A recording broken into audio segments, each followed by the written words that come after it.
Ready? Boom, and we're live. Hello, Lex. Hey. What's going on? The sequel, part 2. You have a very similar, if not the exact same suit on. This is all I wear. You look very professional. Yeah. Very Reservoir Dogs. Reservoir Dogs. Well, let's go to the best sequel of all time, Godfather Part 2. Is that the best sequel of all time? I think John Wick might be. I haven't seen John Wick. Same suit. How dare you, sir? Godfather Part 2. I mean, that has to be the best sequel. Okay.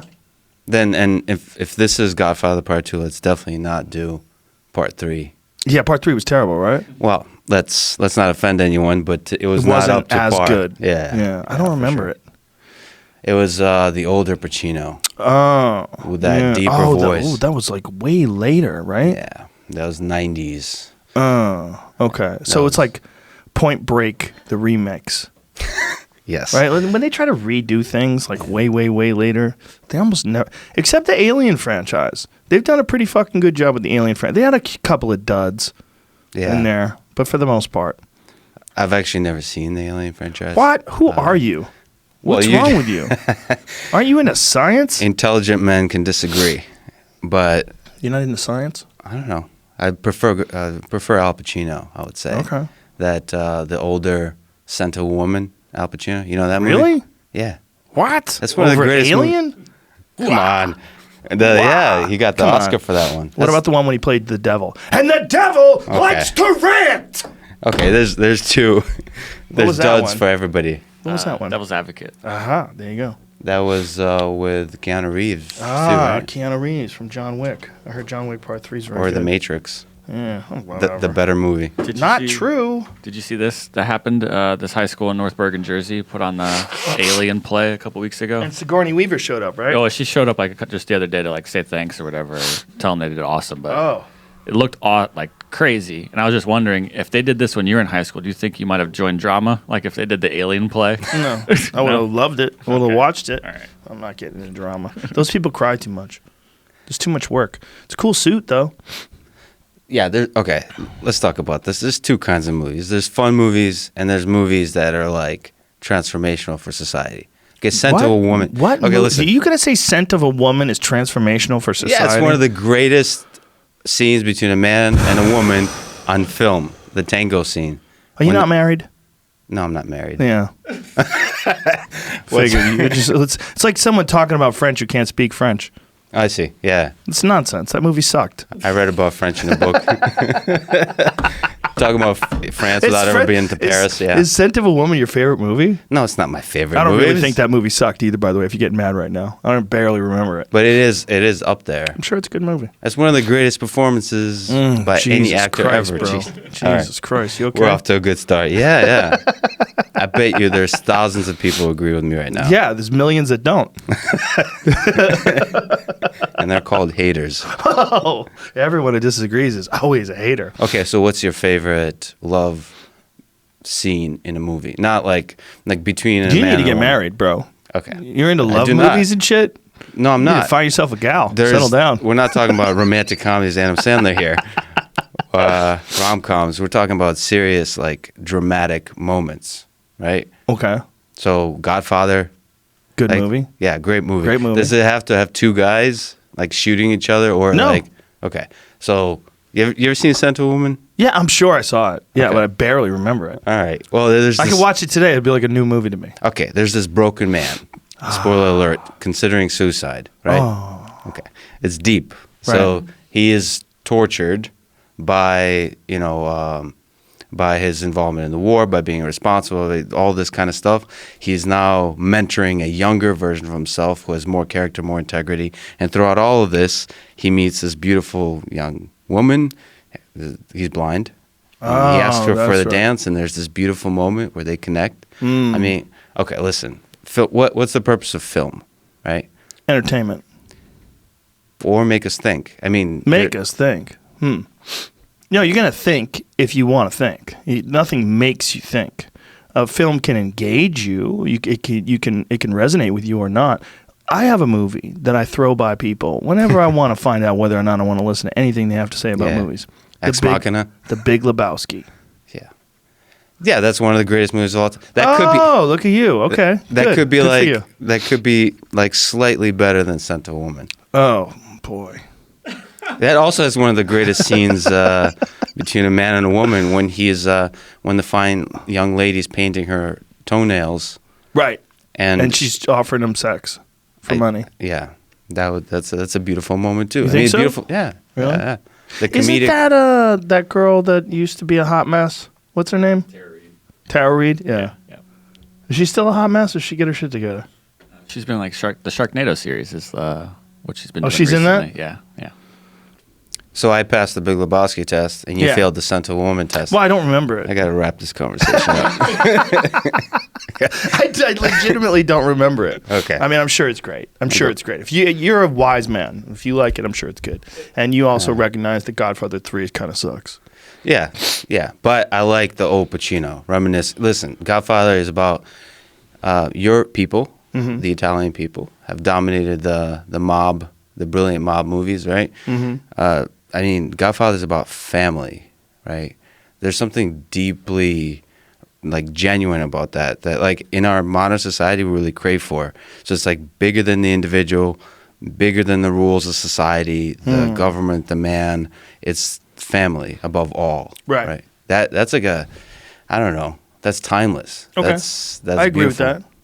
with that. The moment with the young Pacino when he talks to his brother, Fredo, says, "Don't ever take sides against the family again, ever." I mean, that's one of the greatest moments. That's ever. a great moment. All right. I'm romanticizing movies here, but You didn't Scent like of a John Woman. Wick, though, huh? Never seen it. Whoa. Never seen it. It's good. Excuse me. It's a good movie to watch on the treadmill. Is he playing a Russian mobster in that? No, he kills a bunch of them, though. And he boy. speaks Russian. And he works for the Russians.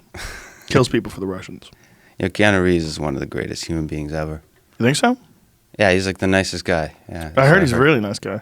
But he plays a badass gangster. I would like him to be a little bit more fit. Work out a little bit more. You see him without a shirt on, you're like, not quite buying it. But that's okay. Average man. Yeah, but the average man's not the fucking best assassin of all time. Good point. With all this martial arts skill. Like what? Fedor. Yeah, but Fedor's big. Fedor might have like a gut, but he's a thick motherfucker. Okay. Especially what about, the young Fedor. You ever see young Fedor when he was in his prime? Like back when he fought like Fujita. Like back when there's a picture of Fedor standing around with a bunch of kettlebells. You ever see that picture? Nope. That was Fedor in his lifting days. I suspect, and this is coming from that's one when Fedor was fairly young up there. But that's not the one I'm talking about. You know that one with the kettlebells? Yeah. Is that picture up? See if you find that picture. Never a six-pack in sight. No six-pack. But I suspect that Fedor might have been on some performance-enhancing substances during his prime. You mean like hard training, lots of drilling, technique, sort of strategy? Steroids. Oh, how dare you, sir. Dude, he was in Pride. Everybody was on steroids. Yeah, that's him. Look at him. That's him in his prime. That's a big motherfucker. Now, I do not know if he was on anything, but everybody else was. I mean, literally everybody. They had it in their contract that we will not test for steroids. You know, Ensign Inoue told me that they like essentially encouraged people to take steroids. Yeah, the Pride days. That's right. Yeah, but and it's not like Russians don't have a long history of using performance-enhancing substances. I'm sure you saw that movie, Icarus. Yeah. Did you see it? Yep. Fascinating, right? It's fascinating. I mean, I don't. Steroids often feel to me like a bit of a witch hunt.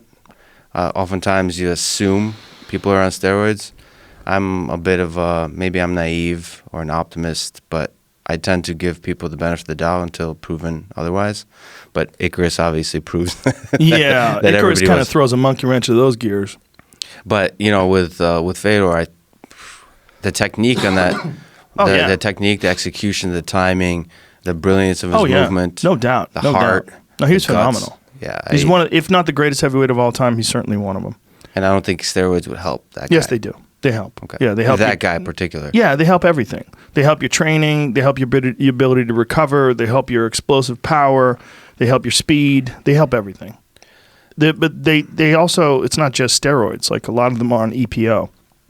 EPO radically enhances your endurance.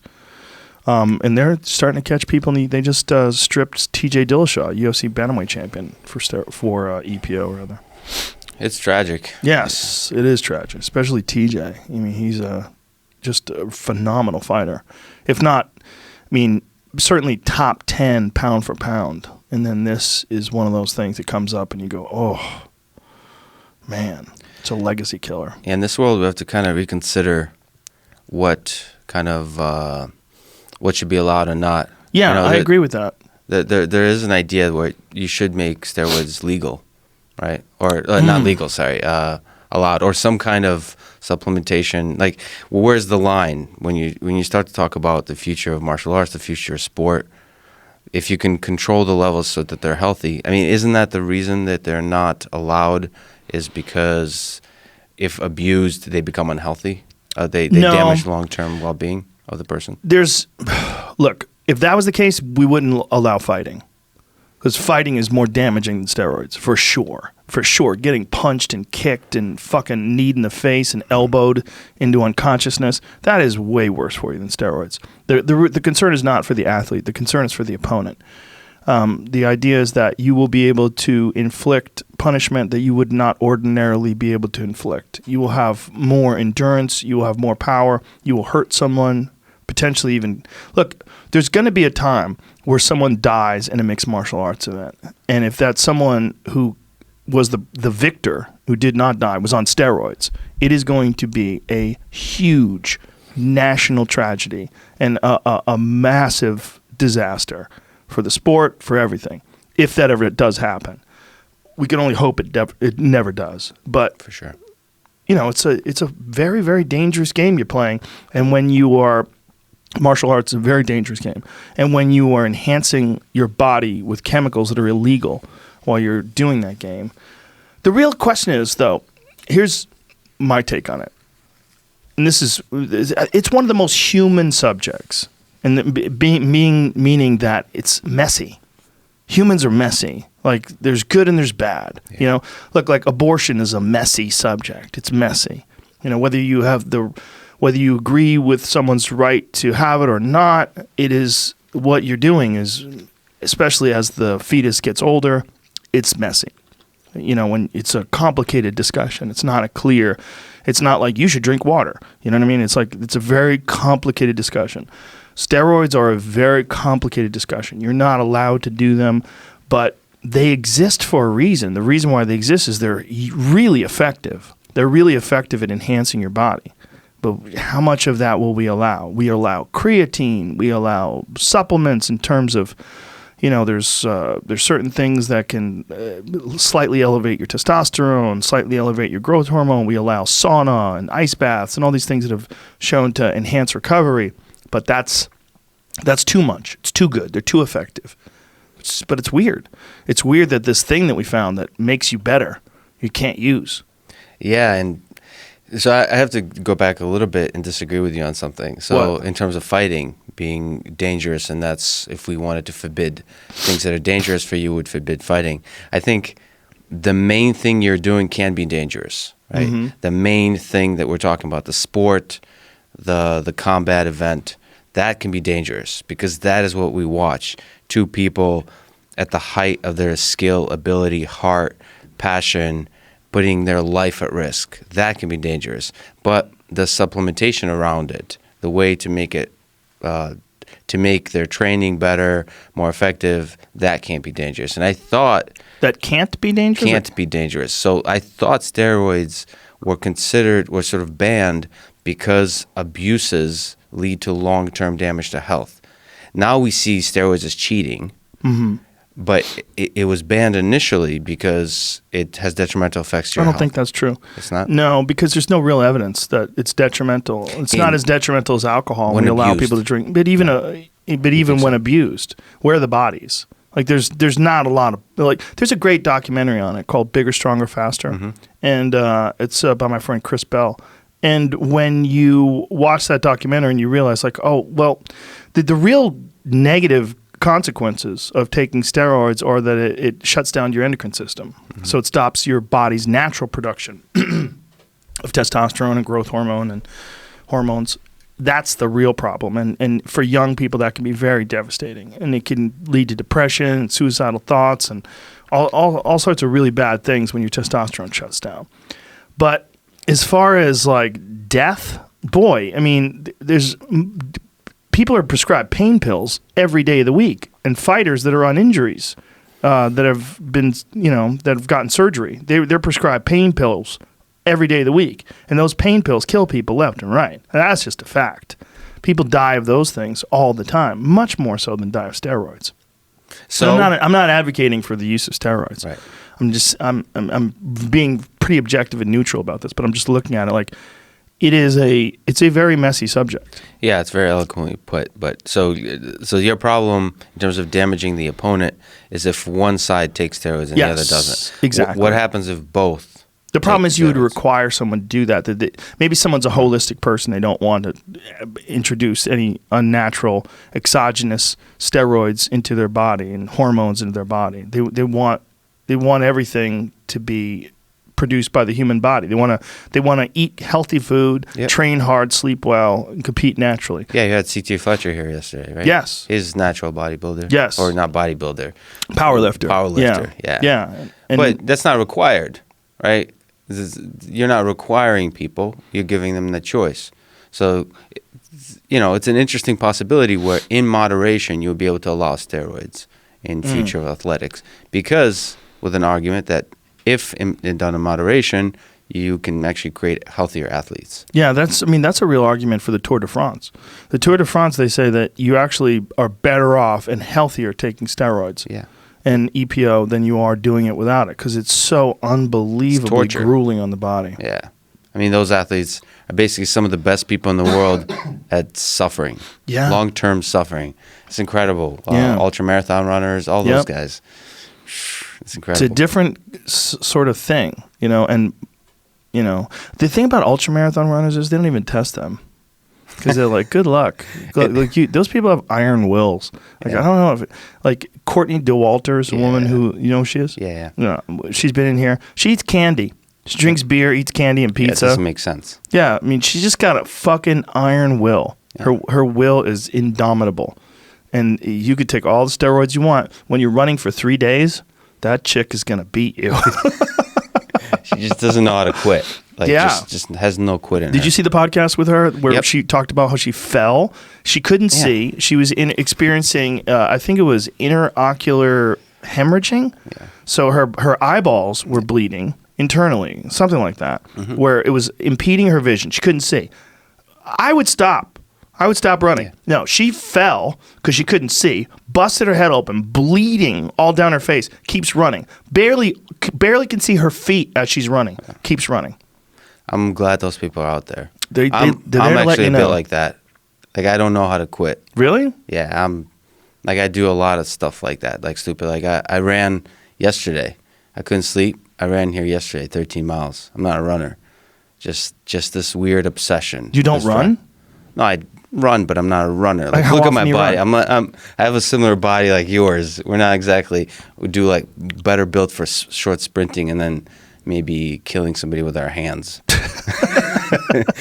versus long distance. Well, you're a black belt in jiu-jitsu, right? Yeah. Yeah. Where do you train at? I now train at Broadway Jiu-Jitsu in Boston. Nice. And that's and before I was in Philly, Balance Studios with Phil McGuire's and so on. Right. But Kyle Bachniak actually trains in Broadway. Oh, really? Broadway Jiu-Jitsu. I love that guy. Yeah, he. Last time I was on, I actually wanted to talk about the Zabit fight because I'm Russian, so I love the Russian way. Yeah. But I also love Kyle to me represents like the American. He's like the Rocky. If you remember that fight with against Zabit. The third round, he was winning. I mean, that's the best of what martial arts is. MMA is, to me, is like you have two technicians that just throw everything away. Like, screw this. Yeah. I'm just going to throw down. Well, Zabit had broken his hand. He broke his hand somewhere, I think, in the second round. So he was pretty compromised going into that third round. He couldn't really fire back. And Kyle just has zero quit in him. That guy's an animal. Yeah. I mean, that's the most beautiful. You talk about like technical fights in the ground or technical striking, like when like two technicians throw everything away. I'm sorry, but that's what is I love the most about any kind of fighting, any kind of sport. I enjoy it in the moment. I discourage it heavily. I don't think it's a smart way to fight. Yeah, well, but I get it. That's probably your job. Well, it's not just my job. It's like what I like. Like I get the impulse, but I don't want people to give into the impulse. I think fighting is something that you should do correctly. You should do. There's principles that you should follow to fight correctly. It doesn't mean that you shouldn't take chances, but there's moments like Ricardo Lamas when he fought Max Holloway, and they just stood in the center of the ring for the last few seconds of the fight, and Max Holloway pointed down at the ground. Yeah. He's like, come on, right here. And they just started swinging haymakers. Yep. It was amazing while it happened. But if I was in Max's corner, I'd be like, don't do that, man. This macho shit is going to give you fucking brain damage. You're going to get hit with shots you wouldn't get hit with. That's a difficult, like you said, human nature is messy. I would say that is their greatest moment of their lives. Right? What? That war. No. Right? Listen. That war is the greatest moment of Max Holloway's life. Max Holloway's the greatest featherweight of all time. Discussion. No, but Max Holloway is the greatest featherweight of all time. He's a guy who destroyed Jose Aldo twice. He's a guy that he's beaten everybody in front of him at featherweight. The idea that this one moment where they decided to throw out all his skill and technique and just swing for the bleachers in the middle of the octagon. It was a fun moment. It was great to watch. But the idea that was the greatest moment of his life is ridiculous. You're a crazy person. Yeah, there's moments in sports that are just magic. Olympics bring that when like the thing that you don't think should happen or can't possibly happen or is not wise, where people just throw everything away. Yeah, you like that? Yeah. You're a passion person. You like passion. Passion person. Yeah, for sure. That's an interesting thing for someone who studies artificial intelligence. I mean, if anybody listens to this podcast, be like, what the fuck does this guy do? There's he dresses so like many Reservoir people. Dogs. They talk about movies. So many people angry right now. Who Talk about autonomous vehicles. We have plenty of time, sir. We have plenty of time. But that's the beautiful thing about this podcast. We're just talking. So tell me what you got here with your notes, man. I mean, you are fucking prepared. Yeah. I mean, you have a lot of shit here. You have many, many pages. For sure. I don't miss stuff. I mean, there's been a lot of exciting stuff on the autonomous vehicle space. Since you came on, I got a Tesla. And I've experienced what that thing is like when I put it on autopilot, and it's stunning. Yeah. It's crazy. I mean, it's the future. In terms of the performance of the vehicle. It's amazing. Well, in terms of its ability to change lanes and its ability to drive without you doing anything, I just put my hand on the wheel and hold it there, and it does all the work. So, because like one or two people listen to this podcast, I want to take this opportunity and tell people if you drive a Tesla, whether you listen to this now or a year from now or 2 years from now, Tesla or any other car, keep your damn eyes on the road. So whatever you think the system is able to do, you will have to still monitor the road, and you will still have to take over when it fails. When. Really? So this is like the moment we're throwing down, right? No, I think... this is your level of expertise, obviously. I mean, I'm not throwing down with you on this. No, I think it's really important to, in this transitionary phase, whatever the car company, whatever the system, that we don't overtrust the system. We don't become complacent. We don't think it can do more than it can. So currently, 40,000 people die in the United States from fatal crashes. The number one reason for that is distraction. So texting, smartphone. How much has it gone up since smartphones? People don't exactly, they're trying to understand that. There's a lot of studies showing that it's significant increases, but it's hard to say it's because of smartphones. But it's almost obvious. Yeah, I mean, it's pretty obvious. The flip side is, even though everybody's now using a smartphone, texting and so on, they've become better at using the smartphone. So they're better at texting and driving. Ugh. They're better at balancing that. Now, this is a horrible thing to do. So if you're listening to this podcast, you should listen to it in your car and keep your eyes on the road and not text. The worst was Pokemon. When Pokemon was in its prime, I was watching a guy on the highway playing Pokemon as he was driving. And no more than one person, 2 people. A guy and I saw a girl do it once too. Holding the phone on the steering wheel, playing Pokemon. Yeah. Yeah, it's incredible. What are you doing, Jamie? His grandpa has. Oh shit! Sorry. I'm confused. What is this? This grandpa in Japan, he drives around on a bike. Oh with my 15 phones God. playing Pokemon all at the same Look at exact time. this. This guy has 15 phones. It's ridiculous. This guy needs to find hookers. There's people that do this also in their car with maybe 4 or 5 doing exactly what you're saying. This man needs a better hobby. This is preposterous. Look at his. He can't see what the fuck's going on in front of him. He spends about $300 a month to buy virtual currencies in the game. Wow, that guy's bored. Or in an innovative genius, You depending on the think? perspective. Well, no, people misuse their innovative genius. How is he innovative? He's just playing a stupid game while he's driving around on his bike like an asshole. Well, he's doing. This is back to the Son of a Woman thing. It's passion. It's the most amazing moment of his life. Listen, driving around playing Pokemon. I'm sure most people are on my side. Scent of a Woman. Oh, you're versus- crazy. You think most people are on your side? They think Son of a Woman's the greatest movie of Not all Scent time? of a Woman, but I was defending Godfather, Scent of a Woman. Well, you weren't defending Godfather against me. I mean, I'm going to throw you I'm under a the bus. fan. Okay. I'm going to manipulate this conversation. Jamie, can you edit this in post? Did you see the video that just came out yesterday of a Tesla on autopilot avoiding a crash? All right, so yeah, I have, and there's a lot of examples. There's quite like a few of that. those. Yeah. Of course, it's like hard to prove exactly what happened and whether autopilot was involved. Just like on the flip side, it's hard to prove that autopilot was involved in the dangerous stuff. But I think by any measure, the media is really negative in terms of their reporting on Tesla. I think. Do you think so? I think you've talked to this about before. In general, negativity gets more clicks. Right. And I think Tesla, negative stuff on Tesla gets a lot of clicks. So, not Tesla. Let me speak more broadly about autonomous vehicles. If there's any fatality, any crash, it's overrepresented. It's overreported on. Yeah. So, I mean, to me, people who are interested in AI helping save lives in these systems like autopilot, I feel you carry the responsibility of being at least as good of a driver you are when it's under manual control. So don't text and drive. Keep your eyes on the road. Yes. If I say anything over and over on this podcast, is that. Yes, Drunk good for you. driving, of course, is course. the other one. And so don't drink and drive. But the number one thing is distracted driving. Yeah. So put your phone down. I agree. Listen to some music, some classic rock. Classic You rock? Is enjoy that what that. you into? Yeah. Yeah. Like Credence? What are you into? Well, no. Like, No? Did you say let's- no? No. Like you sir. don't like it? Like you would change the channel? Now you're going to put me in this Scent of a Woman. Like of course. Fortunate Son comes on, you don't Fortunate get Son. excited? Shh. There you go. I take my shirt off. Start drinking. No, Led Zeppelin, Leonard Skinner, course. Hendrix.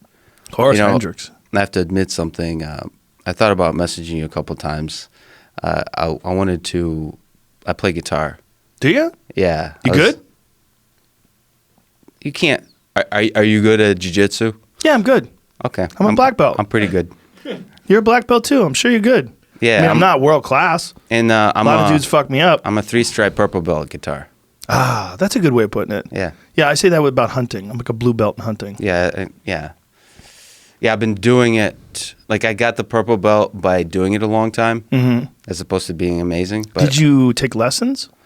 No, I learned everything myself. I have a couple of videos online, me playing Comfortably Numb. Did you learn from watching videos or did you learn from books? Like, how did you learn? Let me see this. Give me this. Look at you. Well, this is going to get us booted off of YouTube. Yeah, No, this this is gonna, me playing. No, But this they're is me going to playing. think. It probably won't pick it up. but- And if it Really? picks it up, it'll be to my channel, and I'll You allow sure? it. Yeah. It's me playing. What do I you know, mean? but I Yeah, mean, I know, it's actually. so good. It sounds They've like blocked people from humming songs recently. Yeah. So no, but like, so this is on Did you know YouTube, that? and this is no, I didn't know that, but this didn't get blocked. if right? you were humming a song, Yeah. and then someone made a claim on that song, it would block our YouTube. Like literally, we could get demonetized, and we lose our streaming ability. lots of things can happen. Lots of Could be bad, things. yeah. It's fucked up, man.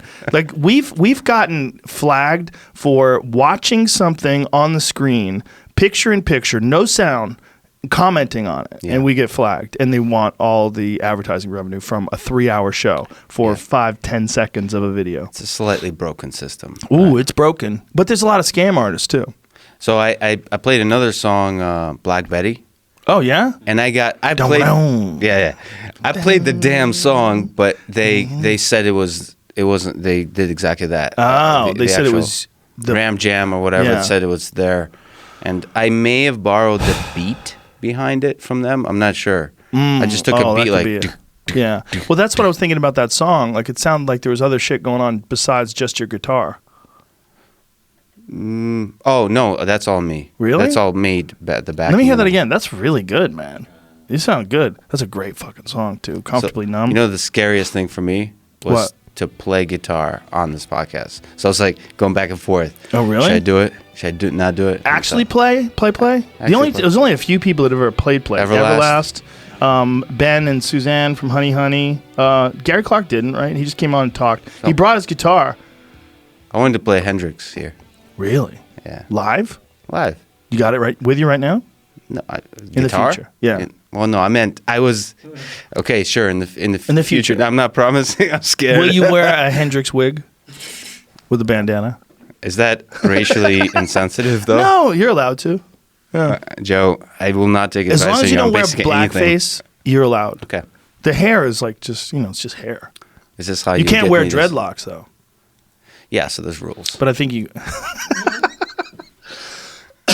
Yeah, there's rules. There's some Hendrix is wacky-ass above rules. all rules, though, right? It's Well, he's the GOAT, goat. of guitar players. That's the GOAT. That's One of the, them. The reason why this show's the called. experience. Yeah, Yeah, I stole it from Jimi Hendrix. yeah. What's the matter? I don't remember if we brought this up last time, but I just remembered seeing this video where you're playing guitar while you were driving. Yep. Well, you shouldn't do that, dude. There's a reason why he was doing it. Why are you doing that? It's on a test track. Oh, what kind of car is that? Looks like a Lincoln. Lincoln MKZ. That's right. Oh, they do that? The Lincolns do that? No, we converted it, and that's our code controlling the car. Wow. And I'm That playing- is crazy. Yep. So you converted this car to drive autonomously. Autonomously, yeah. Wow. So it's- And what exactly do you have to do to a car to change, like, because that car does not have the capacity to do anything like that, So the right? Am I Yeah. correct? No, absolutely not. But you are absolutely correct. There's the first part is being able to control the car with a computer, which is converting it to be drive-by-wire. So you can control the steering and the brake and the acceleration to basically be able to control with a joystick. And then you have to put laser sensors all around the car. Is that what Any you're doing? kind of sensor and software. So What's the best kind of sensor? Is it optical, laser? a lot of debate on this, and this is the throwdown between Elon Musk and everybody else. Oh, So okay. Elon Musk says the best sensor is camera. Everybody else says that at this time LiDAR, which are these lasers, Yes. is the best sensor. So I'm more on the side, in this case, on camera, on Elon Musk. So here's the difference. Lasers are more precise. They work better in poor lighting conditions. They're more reliable. You can actually build safe systems today that use LiDAR. The problem is that they don't have very much information. So we use our eyes to drive, and camera is the same thing, and they have just a lot more information. So if you're going to build artificial intelligence systems, so machine learning systems that learn from huge amounts of data, camera is the way to go, because you can learn so much more. You can see so much more.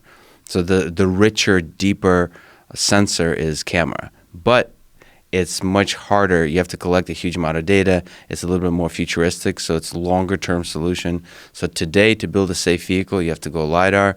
Tomorrow, however you define tomorrow, Elon Musk says it's in a year. Others say it's 5, 10, 20 years. Camera is the way to go. So that's the hard debate. And there's a lot of other debates, but that's one of the core ones. It's basically for camera, if you go camera like you do in the Tesla, there's 7 cameras in your Tesla. 3 looking forward, there's all around, so on. 1 looking inside. No, you have the Model S. Yeah. Yeah, so that one doesn't have a camera that's looking inside. So it's all cameras plus radar and ultrasonic sensors. That approach requires collecting huge amounts of data, and they're doing that. They drove now about 1.3 billion miles under autopilot. Jesus. Yeah, it's a very large amount of data. So you're talking about over 500,000 vehicles have autopilot, 450, I think, thousand have the new version of autopilot, Autopilot 2, which is the one you're driving, and all of that is data. So all of those, all the edge cases, what they call them, all the difficult situations that occur, is feeding the machine learning system to become better and better and better. And the open question is, how much better does it need to get to the human level performance? Like one of the big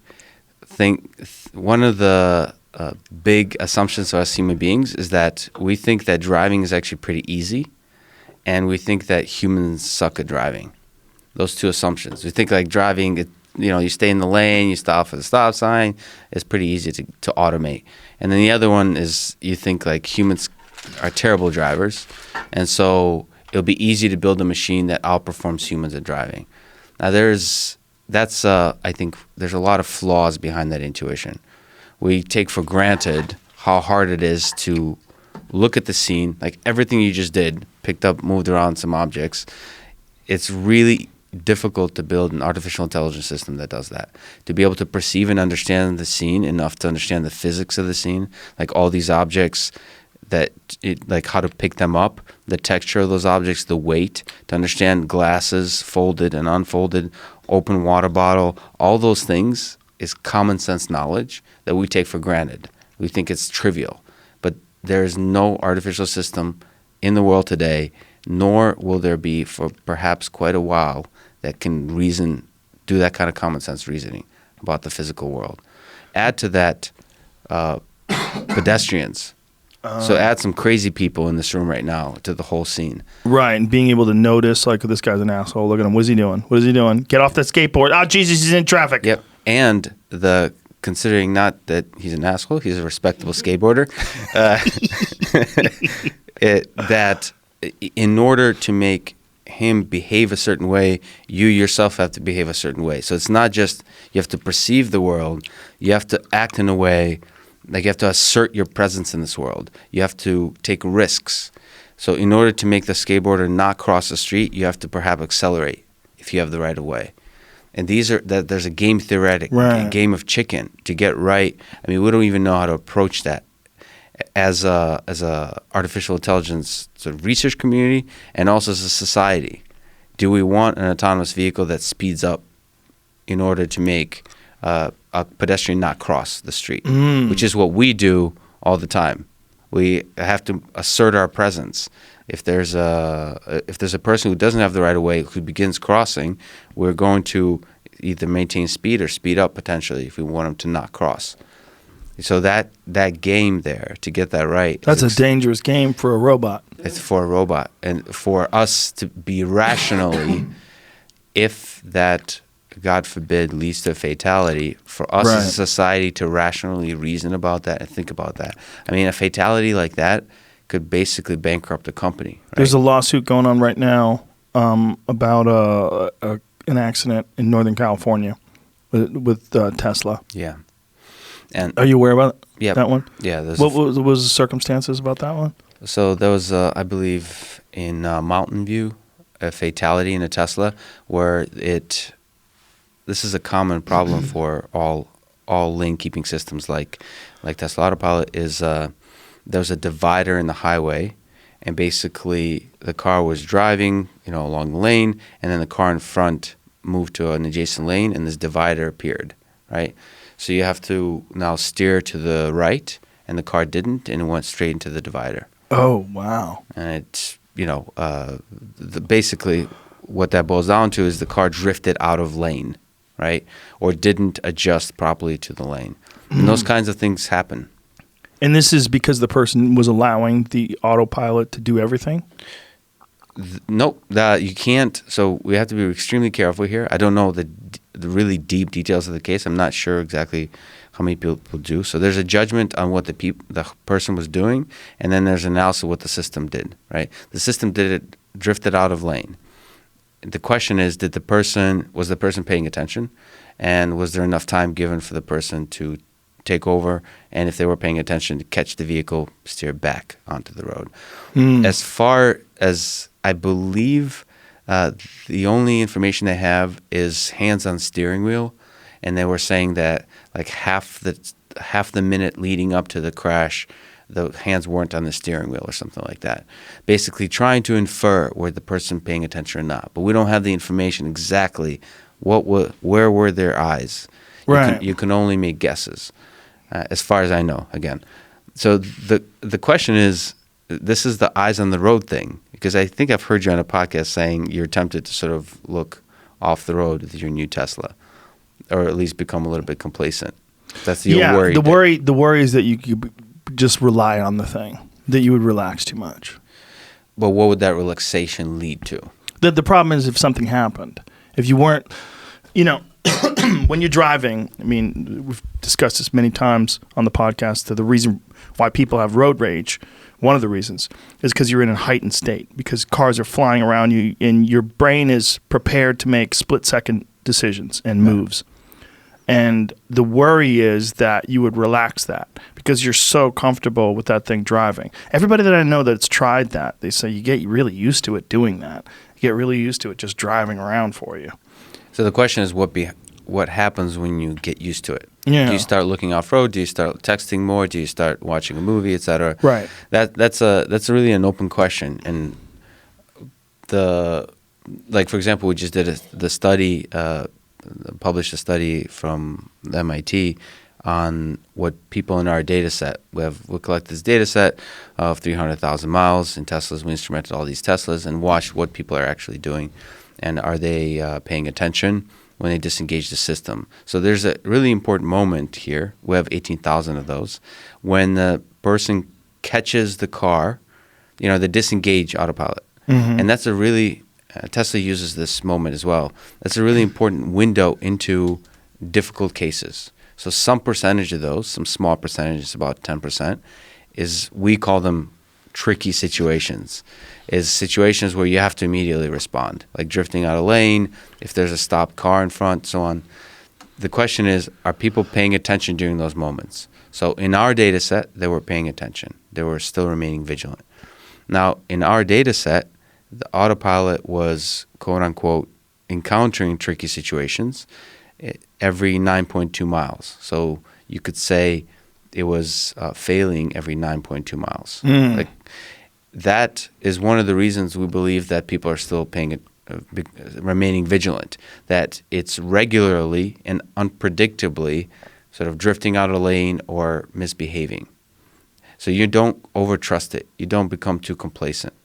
The open question is, when it becomes better and better and better and better, will you start becoming complacent? When it drives on the highway for an hour and a half, and as opposed to 9.2 miles, make that 50 miles, 60 miles, do you start to overtrust it? And that's a really open question. Do you think, or do you anticipate a time anywhere in the near future where you won't have to correct? You will allow the car to do it because the car will be perfect? The car, first of all, will never be perfect. No car will ever be perfect. Autonomous vehicles will always, you think, require at least some sort of manual override? Yeah. Really? Yeah. That's interesting that you're saying that because you work in AI. Like, what makes you think that that's impossible to achieve? Well, let's talk because you're using the word perfection. I think perfection. Okay, that's a bad word. Yeah. So I guess you're implying. Achieve it. Let me see. Will it achieve? Because people are obviously not perfect. Yeah. Will it achieve a state of competence that exceeds the human being? And let's put it in a dark way: competence measured by fatal crashes. Yes. Yes, I absolutely believe so, and perhaps in the near term. Near term, like 5 years? Yeah, for me, 5-10 years is near term. For Elon, in Elon Musk time, that's converted to 1 year. Have you met him? Yes, interviewed him recently. Fascinating cat, right? Yep. Got a lot of weird shit bouncing around behind those eyeballs. You don't realize until you talk to him in person. You're like, oh, you got a lot going on in there, man. Yeah, there's passion, there's drive. I mean, it's one of the... It's a hurricane of ideas. Yeah. And focus and confidence. Mm-hmm. I mean, the thing is, in a lot of the things he does, which I admire greatly from any man or woman innovator, it's just boldly, fearlessly pursuing new ideas or jumping off the cliff and learning to fly on the way down. Mm-hmm. That's, I mean, no matter what happens, he'll be remembered as the great innovators of our time. Whatever you say, maybe in my book, Steve Jobs was as well. Even if you criticize perhaps that he hasn't contributed significantly to the technological development of the company or the different ideas they did, still his brilliance was in all the products of iPhone, of the personal computer, the Mac, and so on. And I think the same is true with Elon. And yes, there's in this space of autonomous vehicles, of semi-autonomous vehicles, of driver assistance systems, it's a pretty tense space to operate in. There's several communities in there that are very responsible but also aggressive in their criticism.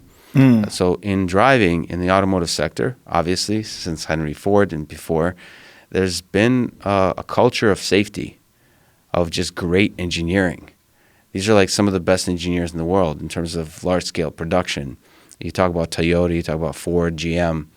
These people know how to do safety well. And so here comes Elon with Silicon Valley ideals that throws a lot of it out the window and says we're going to revolutionize the way we do automation in general. We're going to make software updates to the car once a week, twice a week, over the air, just like that. Mm-hmm. That makes people and the safety engineers and human factors engineers really uncomfortable. Like, what do you mean you're going to keep updating the software of the car without, like, how are you testing it? Right? That makes people really uncomfortable. Why does it make them uncomfortable? Because the way in the automotive sector you test the system, you come up with a design of the car, every component, and then you go through like really rigorous testing before it ever hits the road. Right? Here's an idea from the Tesla side is where they in shadow mode test the software, but then they just release it. So essentially the drivers become the testing. Mm-hmm. And then they regularly update it to adjust if any issues arise.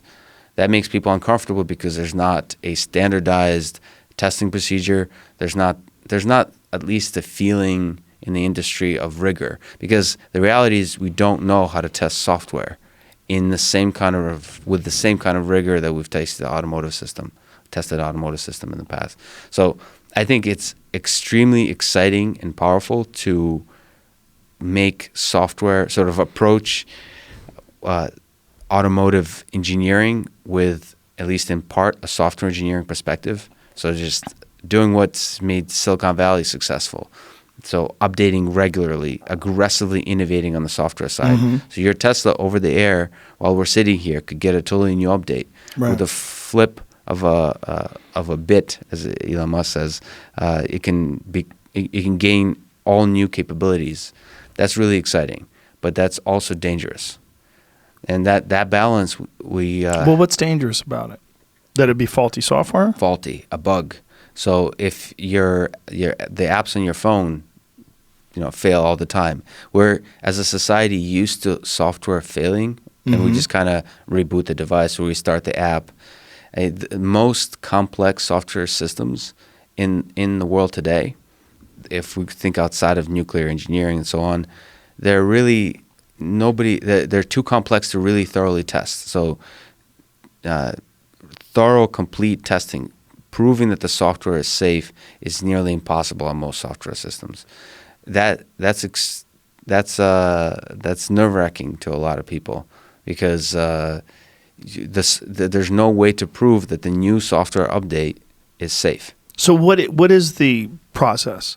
Like, do you know like how they create software, they update it, and then they test it on something? How much testing do they do, and how much do they do before they upload it to your car? Yeah, so I don't have any insider information, but I have a lot of sort of public available information, which is they test the software in shadow mode, meaning they see how the new software compares to the current software by running it in parallel on the cars and seeing if there's disagreements, if like seeing if there's any major disagreements and bringing those up and seeing what. By parallel, I'm sorry. Do you mean both programs running at the same time? One, the original update, yes, at the same time. The original update actually controlling the car, and the new update is just making the same decisions. Making the same decisions without them being without actuated. Affecting the actual. Okay. Yeah. Without actually affecting the vehicle's dynamics. And so that's a really powerful way of testing. I think the software infrastructure that Tesla has built allows for that. And I think other companies should do the same. That's a really exciting, powerful way to approach not just automation, not just autonomous vehicles or semi-autonomous vehicles, but just safety. Is basically all the data that's on cars, bring it back to a central point to where you can use the edge cases, all the weird situations in driving to improve the system, to test the system, to learn, to understand where the car is used, misused, how it can be improved, and so on. That's extremely powerful. How many people do they have that are analyzing all this data? That's a really good question. So they have. So the interesting thing about driving is most of it is pretty boring. Nothing interesting happens. So they have automated ways of extracting, again, what are called edge cases. So these weird moments of driving, and once you have these weird moments, they have people annotate. I don't know what the number is, but a lot of companies are doing this. It's in the hundreds and the thousands. You basically have humans annotate the data to see what happened. But most of what they're trying to do is to automate that annotation.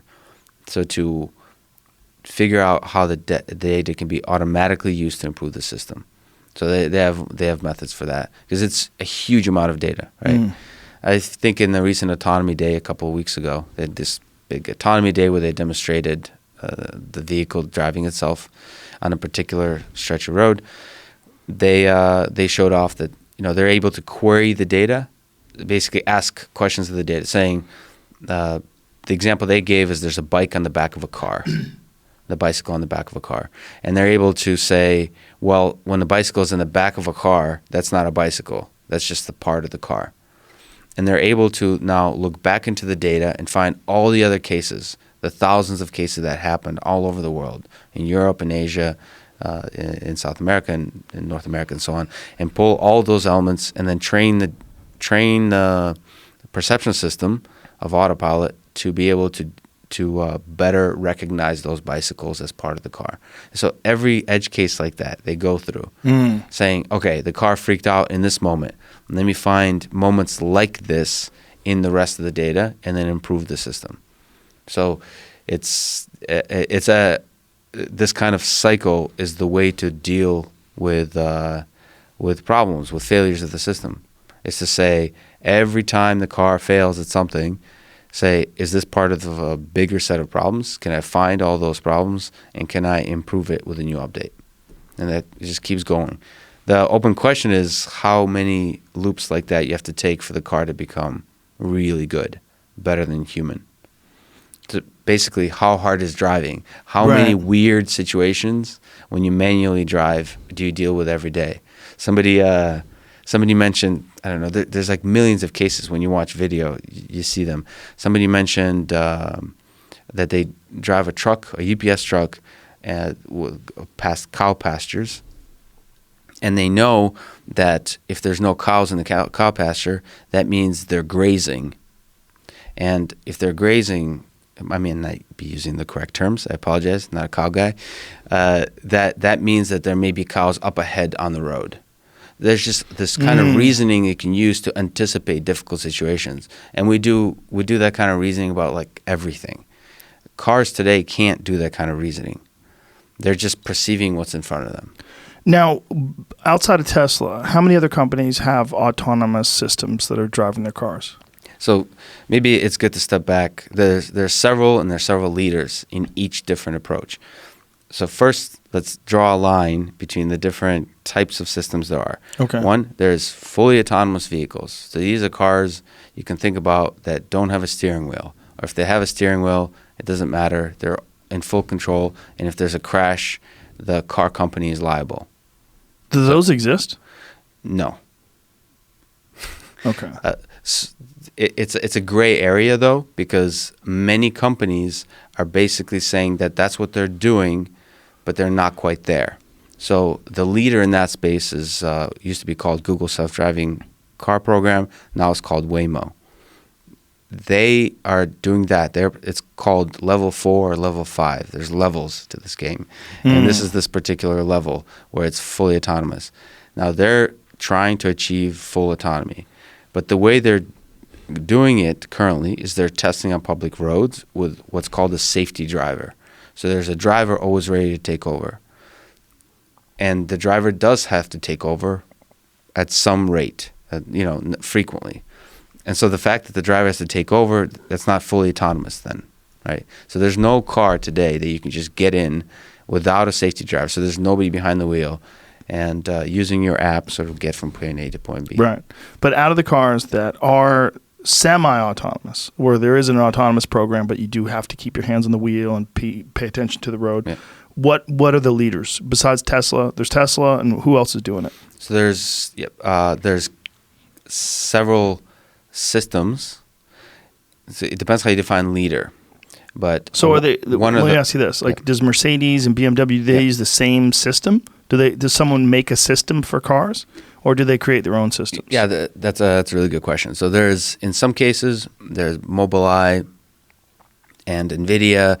There's these companies that NVIDIA, the video card company. The video card company. Yep. The same folks that power the Quake game, right? Right. The graphics on the Quake game, you can use those GPU graphics processing units to run machine learning code. And so they're also creating these. Look at that, NVIDIA Drive. Yep. Scalable AI platform for autonomous driving. In fact, when did you buy your Tesla? 5 months ago or something like that. So the thing in there now, most likely, is a NVIDIA Drive PX2 system. So and that works on cameras. That just runs code that takes in camera data, but it can work on anything else. So it could work on LiDAR as well if somebody had a system. Yeah, but it needs different code. So LiDAR requires very different kinds of processing. Does anybody use that with cars, with semi-autonomous cars? LiDAR. Yes. So semi-autonomous, we have to be careful. Right. Because the Waymo cars, like the quote-unquote fully autonomous cars, are currently semi-autonomous. Right. Okay. So that's the highest level of semi-autonomous, right? Yeah. I guess it's not even a highest level. It's a principle. It's a philosophy difference. Because they're saying we're going to do full autonomy. We're just not quite there yet. Most other companies, they're doing semi-autonomous, better called driver assistance systems, they're saying we're not interested in full autonomy. We just want a driver assistance system that just helps you steer the car. So let's call those semi-autonomous vehicles or driver assistance systems. There's several leaders in that space. Like one car we're studying that's really interesting is Cadillac Super Cruise system. So GM has this system. It's called Super Cruise that I think is the best comparable system to autopilot today. The key differentiator there is there's a lot of little elements, but the key differentiator is there's a driver monitoring system. So there's a camera that looks at you and tells you if your eyes are on the road or not. And if your eyes go off the road for, I believe, more than 6 seconds, it starts warning you and says you have to get your eyes back on the road. So that's called driver monitoring. That's one of the big disagreements, for example, between me and Elon and many experts in the field and Elon and the Tesla approach is that there should be a driver monitoring system. So there should be a camera looking. Why does Elon feel like there shouldn't be? I think his focus, the Tesla's focus, is on just improving the system so fast and so effectively that it doesn't matter what the driver does. That So essentially, no safety net. No safety net, and I think they operate like that in many ideas that they work with, is they sort of boldly proceed forward to try to make the car extremely safe. Now, the concern there is you have to acknowledge the psychology of human beings, that unless the car is perfect, or under our definition perfect, which is much better than human beings, then you have to be able to you have to be able to make sure that the people are still paying attention to help the car out when it fails. And for that, you have to have driver monitoring. You have to know what the car is. Right now, your Tesla only knows about your presence from the steering wheel. From touching the steering wheel. Which is a kind of driver monitoring system. It knows you're there, but it's not nearly as effective at knowing you're there cognitively, visually. You can be tricked by clamps. You've seen people do that. They've developed these clamps that you just put on the steering wheel. It'll hold a phone, and it'll also trick the system into thinking that you're holding onto the wheel. Yeah, you can do a lot of purses actually work really well. Don't ask me how I know Hanging this. a purse? No, like shoving a purse into really? into the. Somebody did that with an orange or something like that, Yeah. but they said it didn't work. Maybe it needs to be all the way around the outside of it. I think it depends on the shape of the orange, how ripe it is. There's a lot of debate. The point is there's ways to trick the system. Right. There's. It's not monitoring the driver. That's the point, right? Yeah, it's not monitoring the driver, and a lot of people believe you need to.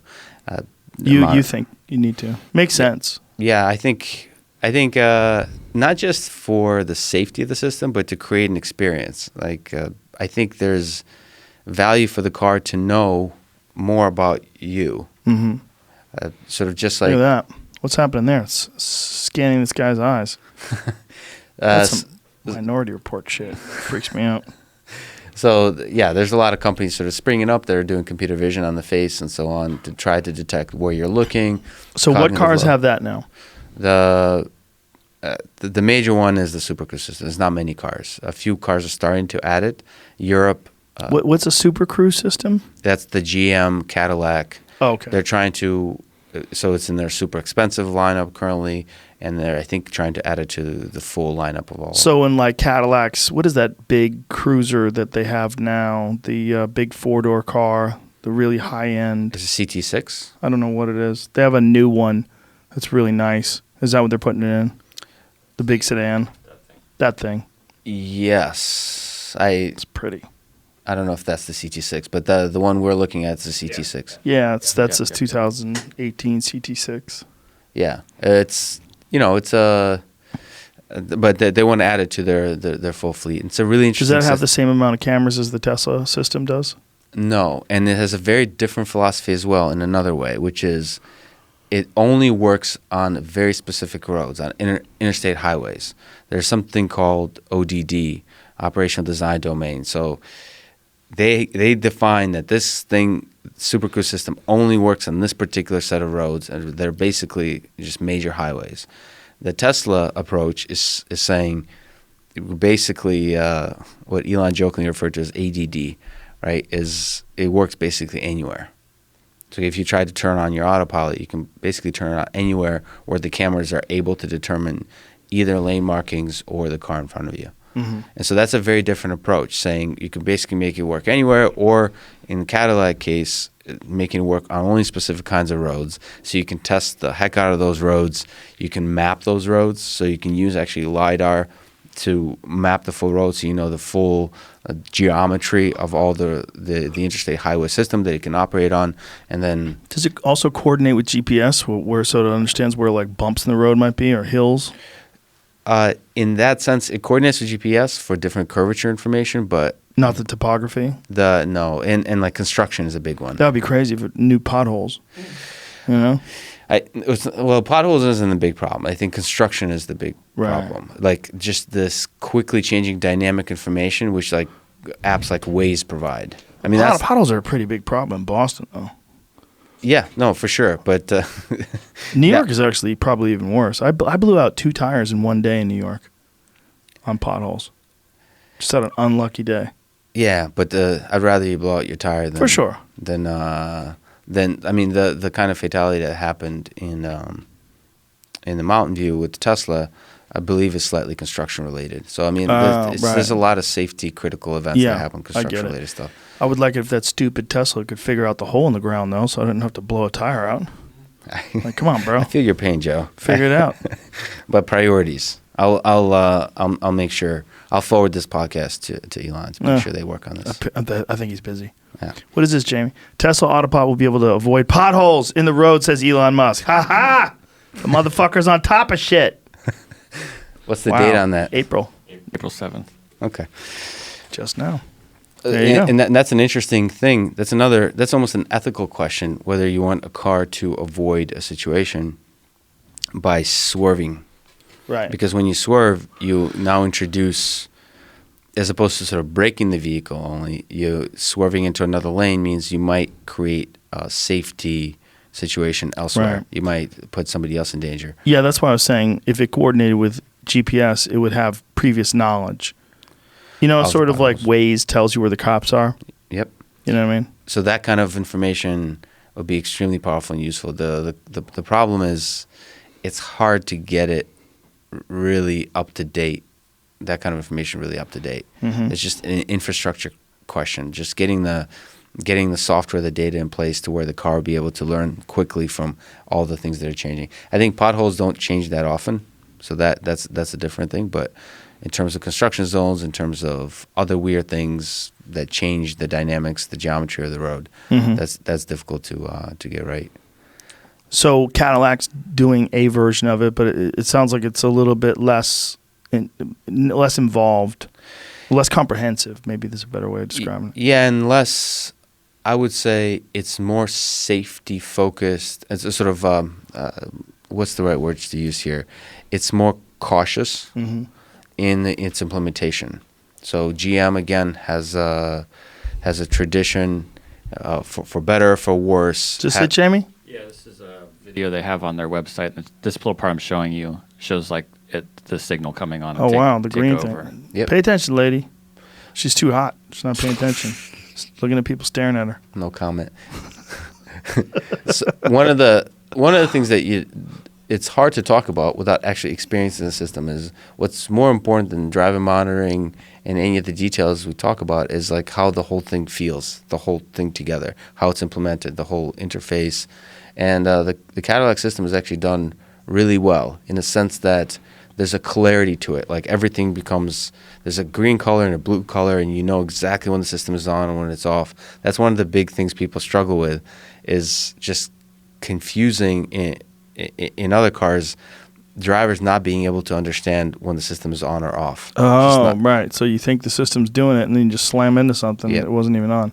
Now, when this car is operating in this manner, how many cameras is it using? You know, that's a good question. I should know that, but I think it's only forward-facing cameras, as far as I know. I think it's 2 cameras. It may be 3 cameras. That lady just sat back. So she doesn't have her hands on the wheel at all, Yep. but she's watching. Right, because the car is able to see where the eyes are. It's a hands-off system, so you're allowed to take your hands off the wheel. It's very interesting. It's and there's certain human behavior aspects that come into play to this. So you start to, like, I found myself actually becoming a little more drowsy with this system. I haven't driven it enough, so I haven't gotten used to it. But you have to, at least in the initial stages, it kind of forced you to look at the road in a way that felt artificial. I think it's something that gets better with time. You get used to it. But it's almost like a gamified thing that the car, when you look off-road, starts to tell you that you're looking off-road. So you kind of psychologically pressure to always stare at the road. And you realize that actually, when you drive, you often look around. And so having to like stare forward can be a little bit, yeah, exactly. You start, like there's something Hypnotic. peaceful and hypnotic about those lanes just coming at you and just. The lines, yeah. lines, yeah. Why is that? don't know. That confuses the shit out of me because I could not be tired at all. But if it's nighttime and I'm on the highway and those lines, they just start to take you to dreamland. I get the same with, there's also just the vibration. There's like that hum of driving. Same with trains. Just Yeah. like, Yeah, planes as well. Right? yeah, it puts me out. So that there's a. So Cadillac system. That's the big leader, I would say, in the driver monitoring. And then Tesla is the no driver monitoring and huge data collection. BMW has a system as well they use. Yeah, BMW. What are they using? I don't want to speak too much to the details, but they have lane keeping systems. So basically systems that keep you in the lane. That is similar to what in Spirit Autopilot is supposed to do, but is less aggressive in how often you can use it and so on. If you look at the performance of the actual how often the system is able to keep you in lane, autopilot is currently the leader in that space. And they're also the most aggressive innovators in that space. So they're like really pushing it to improve further and further. And the open question is, the worrying question is, if it improves much more, are there going to be effects like complacency, like people will take we'll start texting more, we'll start looking off road more. It's a totally open question, and nobody knows the answer to it really.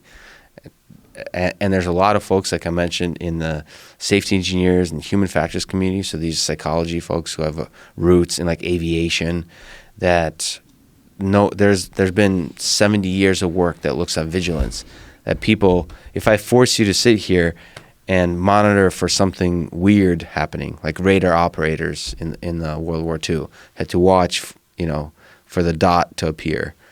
If I sit you behind that radar and make you do it, after about 15 minutes, but really 30 minutes, your rate of being able to detect any problems will go down significantly.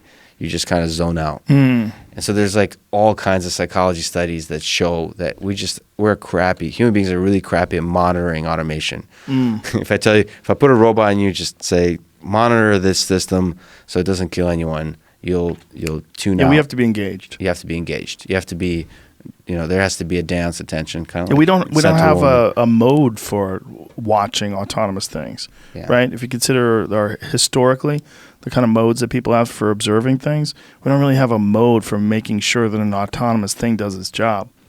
Yeah, it's not a mindset. It's not like, oh, you know what I mean? Like if I'm in my car, okay, I'm driving. Here we go. Oh, driving. I turn. I'm thinking. I'm in driving mode. When you're in autonomous mode and you're observing, you're just like, what is this? I've never done this before. This is fucking weird. It feels weird. It's not part of human nature. Right. It's not a normal state. One thing it's done commonly in now is aviation. So pilots are basically monitoring fully autonomous planes. Yeah, that's a good point. As far as I know, many planes today could fly almost fully autonomously. It's also a good point when it comes to software and updates, because isn't that part of the issue with this Boeing 737 MAX system? Yeah, these systems that they've had problems with, they've been faulty, and a couple have crashed. Yeah, and that's a really good point. And they've there's been 2 tragic crashes recently with the MAX system, and they've benched those things, right? Haven't they? I'm not following. They also got rid of a bunch of inspectors. I think they fired 80 inspectors today, and the unions are freaking out. Yep, and there's obviously there's politics. FAA is. I think FAA is supposed to supervise, and there's a close relationship between Boeing and FAA. There's questions around. I mean, there's better experts at that than me, but on the software side, it is worrying because it was a single software update essentially that helps prevent the airplane from stalling. So if the nose is tilting up, increasing the chance of stalling, it's going to automatically point the nose down of the airplane. And the pilots, in many cases, as far as I understand, weren't even informed of this update, right? They weren't even told this happening. The idea behind the update is that they're not supposed to really know. It's supposed to just manage the flight for you, right? The problem happened when there's a angle of attack sensor, so the sensor that tells you the actual tilt of the plane. And there was a malfunction in that sensor, as far as I understand, in both planes. And so the plane didn't actually understand its orientation. So the system started freaking out and started pointing the nose down aggressively. And the pilots were like trying to restabilize the plane and couldn't. So shortly after liftoff, they just crashed. Oh my God. Yeah, that's a software update. That's crazy. And that's a safety culture that's dealing with this new world of software that we don't know what to do with, and it's a question. One way is to be sort of a little bit Luddite. I use the term carefully, and just be afraid and say, you know what, we should really not allow so many software updates. The other one is sort of embracing it and redefining what it means to build safe AI systems in this modern world with updates multiple times a week. What do you think? So I'm 100% for the software approach. So I think regular updates, so combining the two cultures, but really letting good software engineering lead the way. is the way to go. I wish other companies were competing with Tesla on this.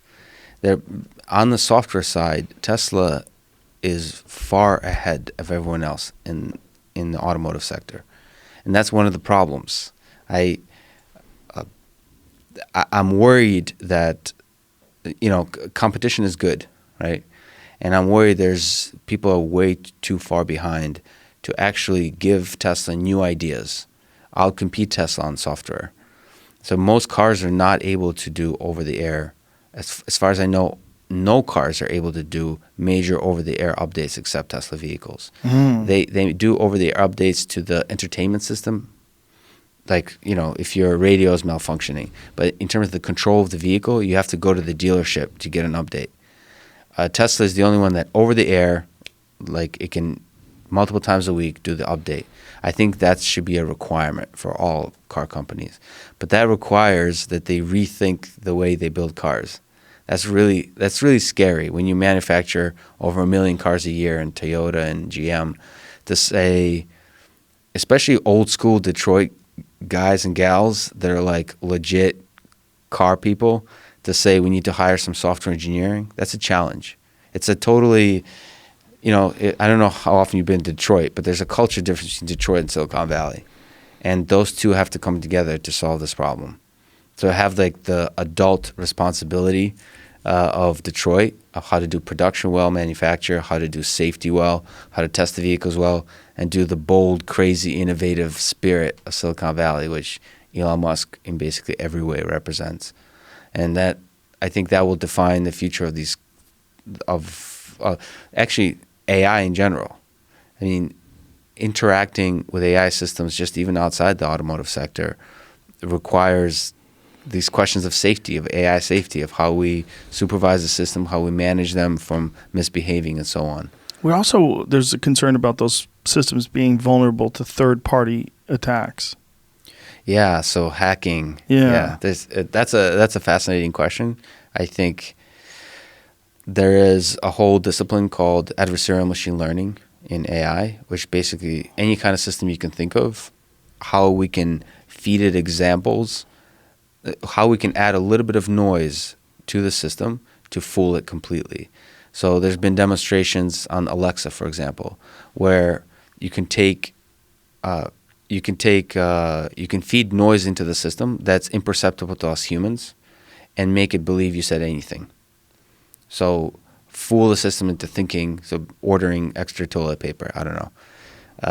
In the same for cars, you can feed noise into the cameras to make it believe that there is or there isn't a pedestrian, that there is or there isn't lane markings.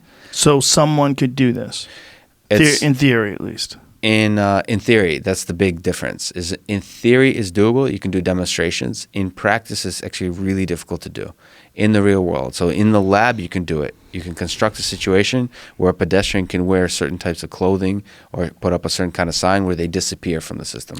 I have to ask you this because now I just remembered this. You'd be the perfect person to talk about this. I'm not sure if you remember this case, but there was a guy named Michael Hastings. Michael Hastings was a journalist, and he was, I believe, in Iraq or Afghanistan. He was somewhere overseas, and he was stuck there because of this volcano that erupted in, I believe, Iceland. And he was over there for the Rolling Stone magazine and doing an article about a general. Well, he stayed there for a long time because they were stranded because of the volcano, and they got real comfortable around him. And he reported a lot of the stuff that they said and did that maybe they thought that he probably wouldn't have reported on, including them saying disparaging things about President Obama at the time. Anyway, comes back. The general was forced to resign. He was a beloved general. And Michael Hastings was in fearing for his life because he thought that they were going to come and get him because these people were very, very angry at him. He wound up driving his car into a tree going like 120 miles an hour, and the car exploded and the engine went flying.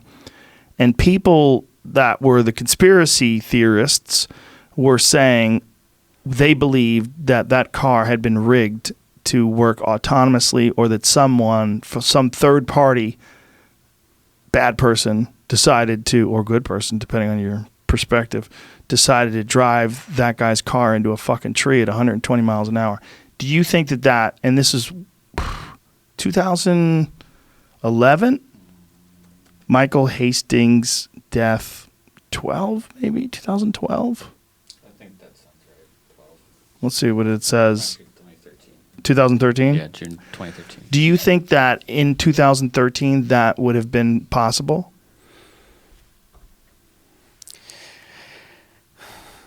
It's entirely possible. No, I just wanted to say that. Shout out to the to Joe Rogan subreddit. Okay, check that one off the list. Jamie, pull that up. Check that off.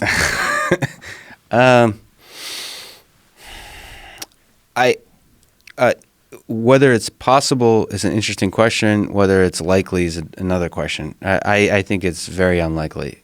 And the other most important question is that something we should worry at scale about our future. Is cars being used to assassinate, essentially, people. Mm-hmm. I'm Russian, so I've heard of those things being done by our friend Putin over. Mm-hmm. I think it's very unlikely that this kind of thing would happen at scale, that people would use this. I think there would be more effective ways to achieve this kind of end. For sure. And I just think it's a very difficult technical challenge that if hacking happens, it would be at a different level than hacking the AI systems. It would be just hacking software. Right. And hacking software is the kind of the kind of thing that can happen with anything, an elevator software or any kind of software that operates any aspect of our lives could be hacked in that same kind of way. Right. My question, though, was in 2013, was that technology available where they could take over someone's car? Do you know what car it was? Mercedes. I think it was an S-Class. C250. C class. Yes. But I don't think. Oh boy, this is like. No, but listen, this has been widely speculated. I know. I'm just asking you because you're actually an expert. I mean, it's very rare that you get an expert in autonomous vehicles, and you get to run a conspiracy theory by them to see if they can just put a stamp on it being possible or not. Let me just say that Alex Jones is officially not allowed to say MIT scientist says, which is exactly what he's going to try to do. No, I'm. First of all, let me back off and say I am not a security expert, which is a very important difference. That is important. So then, autonomous vehicle. I build autonomous vehicle systems. I don't know how to make them extremely robust to security to hacking attacks. Right. And I have a lot of really good friends, which are some of the coolest people I know, who are basically hackers converted to security experts. I would say, though, loosely speaking, I think the technology was there, yes, with physical access to the car to be able to control it. But I think it's extremely unlikely that's what happened. I agree. I see where you're coming from. I'm not asking you whether or not it's likely that it happened. I'm sure you don't even have much information on the case because I had explained it to you, right? Yeah, that's right. The guy also had some serious amphetamines in his system. They compared it to crystal meth, but the reality is he was a journalist, and most journalists, I don't want to say most, a lot are on Adderall. And Adderall is essentially amphetamines. I mean, that's what it is. It's real. It's like next door neighbors to crystal meth. It really is. Well, you said it's possible. They could actually get it to turn the wheel. Yeah, so I have to look at the exact system. Like it's that drive-by-wire thing that I mentioned. Some systems are not. It's not so easy to turn the wheel, actually. Right, but code. It could get him to just accelerate out of control. He was going like 120 something miles an hour and he slammed into a tree. It's entirely possible. You can't do it twice. The systems back then, though, were far more primitive, correct? Yeah, but it's really, again, the attack vectors here. So the way you hack these systems, I have more to do with the software, low-level software that can be primitive than the high-level AI stuff. Right, but my issue with it was there's no cameras on the outside of the vehicle like there is on a Tesla of today, which has autonomous driving as an option. Right. Absolutely. So, okay, I see your point now. So you wouldn't be hacking the system that perceives the world and acts Right. based on the world. It would literally be malfunction that forces it to not be able to brake, accelerate Right. uncontrollably. Right. Which is it's a more basic kind of attack than making the car steer out of lane, for Yes. example. Yes. That's a different. That's what people worry about with autonomous vehicles. When more and more, you're talking about potentially 10, 20 million lines of source code. So there's all this code, and so obviously it becomes susceptible to bugs that can be exploited to hack the code. And so people are worried, legitimately, so that these security attacks would lead to these kind of at the worst case, assassinations, but really sort of just basic attacks, basic hacking attacks. And I think that's something that people in the automotive industry, and certainly Tesla, is really working hard on, and making sure that that everything is secure. There's going to be, of course, vulnerabilities always, but I think they're really serious about preventing them. But in the demonstration space, you'll be able to demonstrate some interesting ways to trick the system in terms of computer vision. This all boils down to that these systems are actually, that are ones that are camera based, are not as robust as our human eyes are to the world. So like I said, if you add a little bit of noise, you can convince it to see anything. To us humans, it'll look like the same road, like the same three pedestrians crossing. Could you the draw road. like a little person on the camera lens? They're little cameras, right? You could get down there with a Sharpie. Oh my God, there's a guy on the road. That's one attack vector. That's is draw stuff. But you jokingly say that, but that's a real possibility. The sun plays tricks on Cadillac Super Cruise. Next generation system will address camera problem. Oh, well, as long as the next generation addresses it, you fucking assholes. The sun plays tricks on it?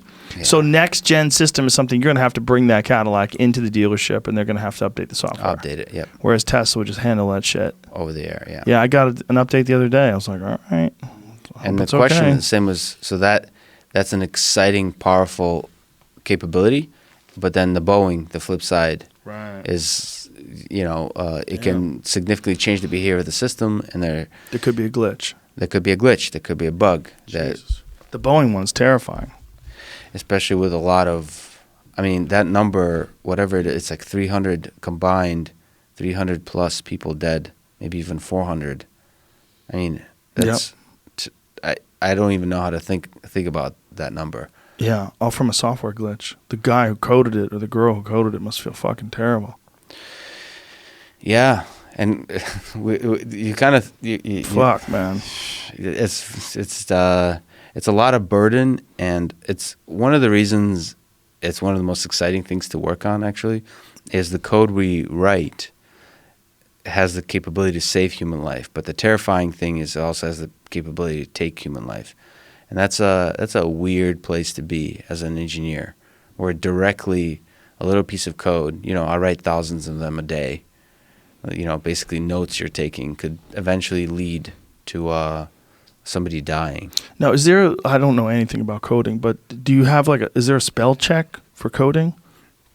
Yeah, so it's kind of called debugging. It's trying to find bugs. And it's a software that's doing this? Yeah, software. So there's, depending on the programming language, and everybody should, if you haven't tried programming, you should try it. It's cool. It's the future. You should learn to program. Okay, that's my plug. You're supposed to say learn to code. You can get kicked See off how Twitter I avoided for that. I heard that's a problem. Everyone's scared of it. It's a problematic term. I don't actually know why. It's the dumbest fucking problematic code of all time, because someone ridiculously was suggesting that coal miners could maybe learn how to code computer code and get a different job. They could be trained. And so as someone, the way people were looking at it, that was a frivolous suggestion, and that it was ridiculous to try to get someone who was 50 years old, who doesn't have any education in computers at all, to change their job from being a coal miner to learning how to code. So they started saying it to politicians and people mocking it. But then what Twitter alleged was that what was going on was it was being connected to white supremacy and anti-Semitism and a bunch of different things. Like people were saying learn to code, and they were putting in a bunch of these other phrases in. My suggestion would be, well, that's a different fucking thing. Like now you have, like, you have a problem with Nazis and white supremacists, but that's the problem is with Nazis and white supremacists. When someone is just saying learn to code, mocking this ridiculous idea that you're going to teach, that's a legitimate criticism of someone's perspective, that you're going to get a coal miner to learn how to fucking do computer coding. It's crazy.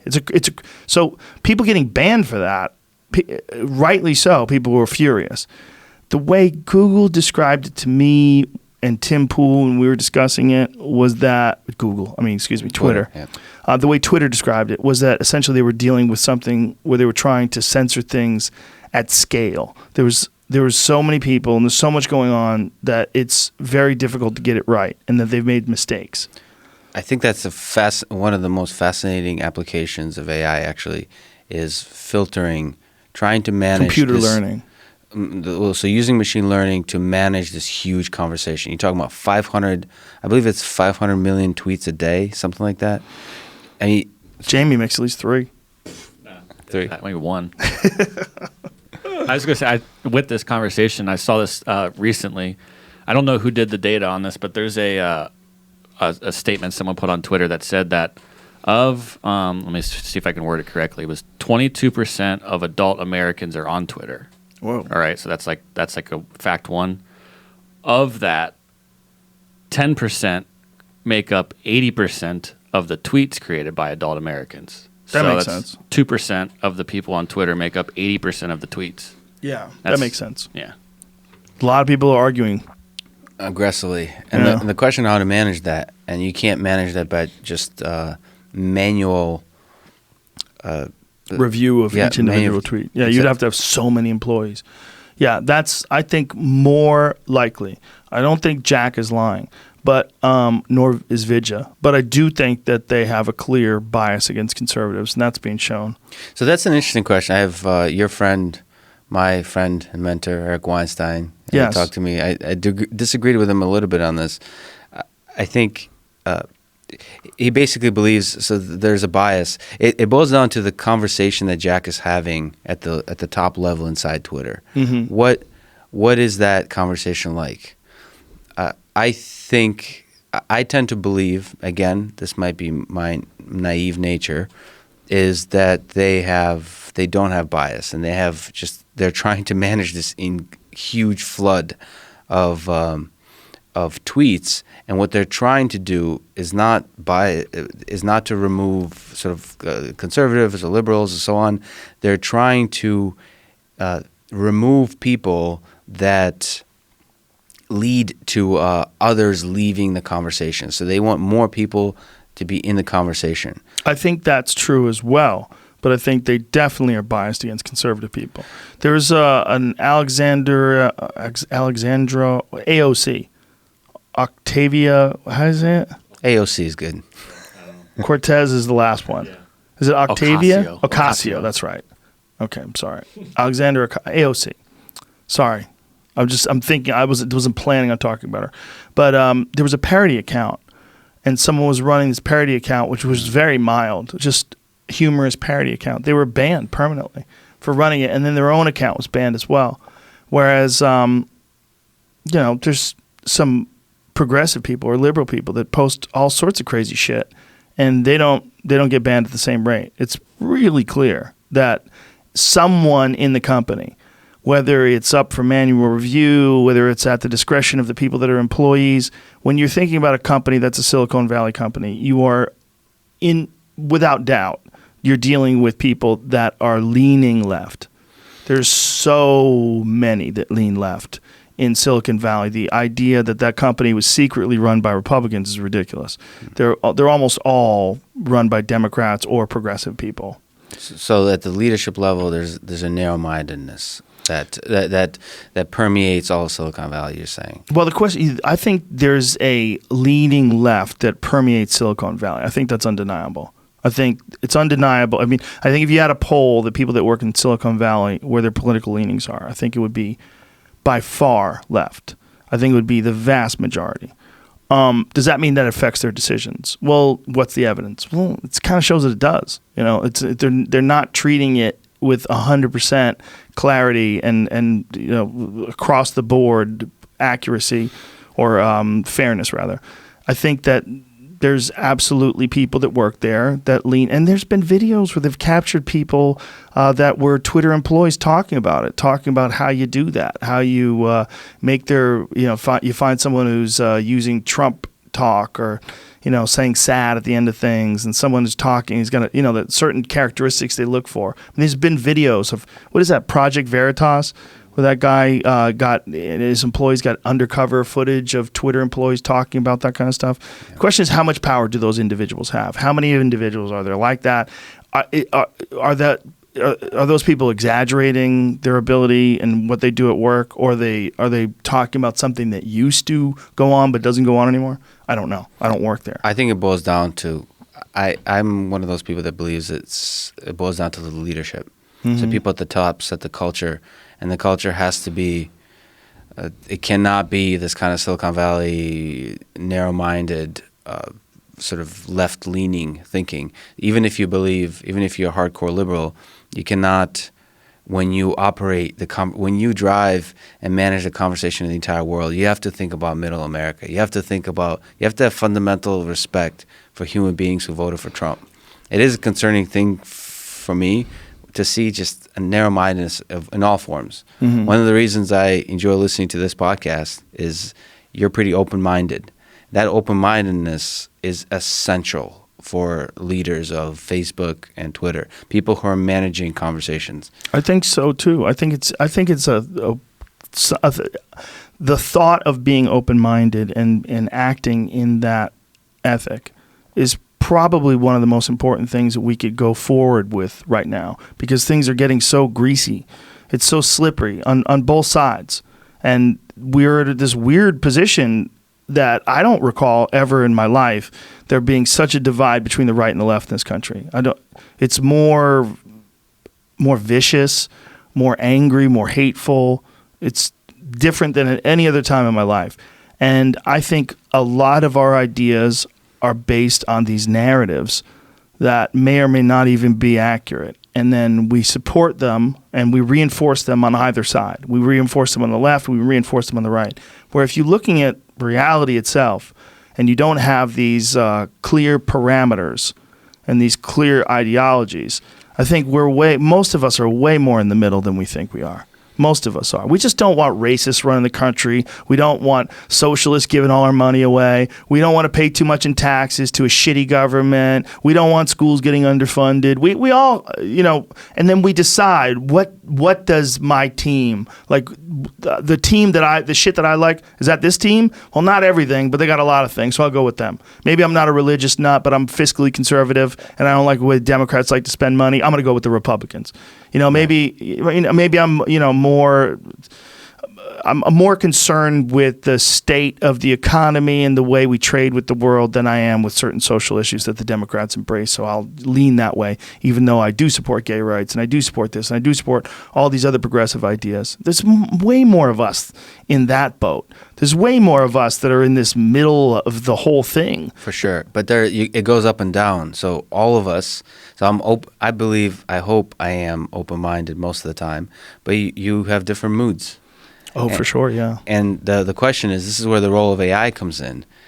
Does the AI that recommends what tweets I should see, what Facebook messages I should see, is that encouraging the darker parts of me, or the Steven Pinker better angels of our nature? Like, what stuff is it showing me? Because if it shows me stuff that, like, if the AI trains purely on clicks, it may start to learn when I'm in a bad mood and point me to things that might be upsetting to me. Yeah. And so escalating that division and escalating this vile thing that can be solved most likely with people training a little more jiu-jitsu or something. Well, this Facebook algorithm that encourages people to be outraged because accidentally, not even on purpose, but this is what engages people. This is what gets clicks. So they find out, oh, well, he clicks on things when he finds out that people are anti-vaccination, or he clicks on things when he finds out, whatever, fill in the blank with whatever the subject is. And then you get, these motherfuckers, this is the reason why measles is spreading, and you start getting angry. I mean, the anti-vax arguments on Facebook, I don't know if you ever dip into those waters for a few minutes and watch people fight back and forth and in fury and anger. It's another one of those things that becomes a extremely lucrative subject for any social media empire. If you're all about getting people to engage, and that's where the money is in advertising, to getting people to click on the page, and the ads are on those pages, you get those clicks, you get that money. If that's how the system is set up, and I'm not exactly sure how it is because I don't really use Facebook, but that's what it benefits. I mean, that's what it gravitates towards. It gravitates towards controversy. So, and when we think about concern for AI systems, we talk about sort of Terminator. I'm sure we'll touch on it, but I think of Twitter as a whole as one organism. Right? That is the thing that worries me the most. Is the artificial intelligence that is very kind of dumb and simple algorithms that are driving the behavior of millions of people. Right. And together, the kind of chaos that we can achieve. I mean, that algorithm has incredible influence on all society. Twitter, our current president is on Twitter. So all much. Day. Yeah, all day, all night. I mean, it's scary to think about. We talk about autonomous vehicles leading to one fatality, 2 fatalities. It's scary to think about what the difference, a small change in the Twitter algorithm. I mean, it could start wars. It really could. And that, if you think about the long term, if you think about it as one AI organism, that is a super intelligent organism that we have no control over. And I think it all boils down, honestly, to the leadership, to Jack, and other folks like him, making sure that he's open-minded, that he goes hunting, that he goes does some jiu-jitsu, that he eats some meat and sometimes goes vegan, right? He did a 10-day talkless retreat where you don't talk at all for 10 days. He also eats once, I follow a similar diet to him. Eats once a day. Mm-hmm. I've done that.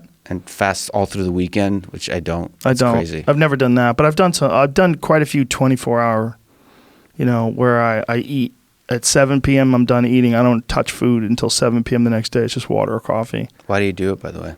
Do you have a reason? I do it to shock my system. I think it's good for your system. There's been a lot of research on fasting and the effect it has on telomeres.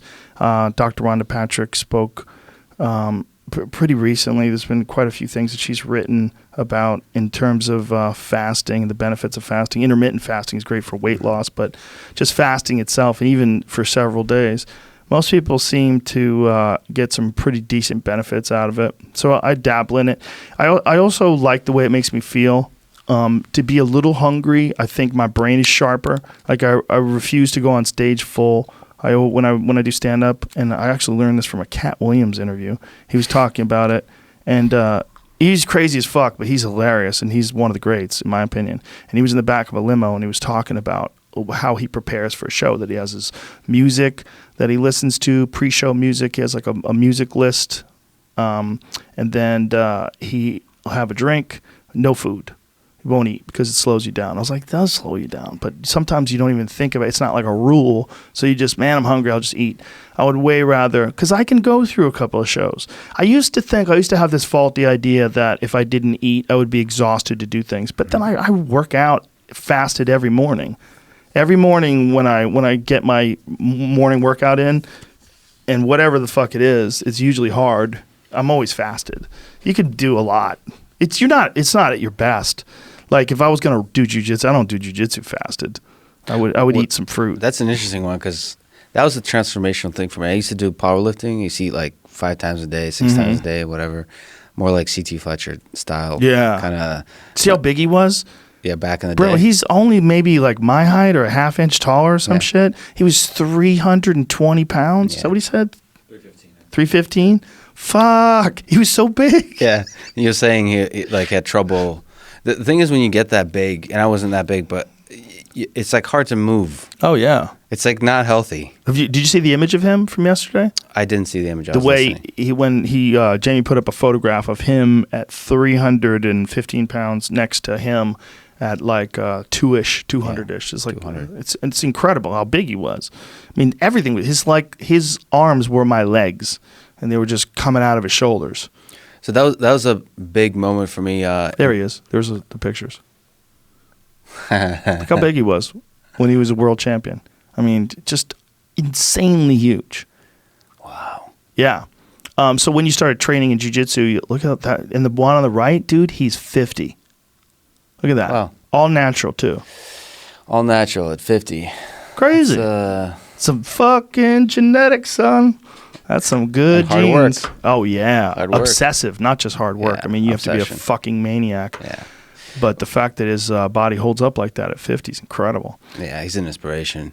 But like for me, switching from that to jiu-jitsu, I thought there's no way, because I trained hard. I trained twice a day jiu-jitsu for a while. And Were you doing 2 rolls a day, or were you doing like rolls. technique and drills at one time? No, I always, listen, I'm Russian. I love just drilling. go hard, I'm huh? upset. No. Russian. Drilling. Let me explain to you something. Technical. Okay. What do you want to explain to me? I'm trying to explain to you the difference between Russian and American. Okay. America is in wrestling, in a lot of combat sports, is like heart and guts and hard work over. And Russian is certainly in wrestling is technique, is drilling. They put a lot more hours than Americans do at less than 100% effort. So like really drilling, really getting that right. Like I love that. In fact, one of the problems is I haven't been able to really ever found. I was always the last one to get bored at drilling. Oh, you got to find a good drilling partner. Like an obsessed one. Yes. A shout out to Sarah Block, a judo lady, who's a black belt in jiu-jitsu as well, that was willing to put up with like hundreds or thousands of throws that we each did. So like that obsessive mind was, I love that kind of stuff, because I think That's where you get better. Yeah. Yeah, that's where not everybody believes that. Some people believe, especially jiu-jitsu, like you can't really get timing from drilling. I believe you can get everything from drilling. The timing, because the other part, it's not just aimless drilling. It's your mind is in it. Your brain should be exhausted by the end of it too, because you're visualizing the whole thing. You're like going through. You're imagining how your opponent would. It's really strengthening your imagination while you're also doing the drilling. I couldn't agree more. Yeah, I firmly believe you can get better, way better drilling. And when I went from, I think, blue belt to purple, I did like the most drilling that I ever did ever. And that's when I grew the most. That's when my technique got way better. That was also when I became friends with Eddie Bravo. And Eddie Bravo is a huge driller.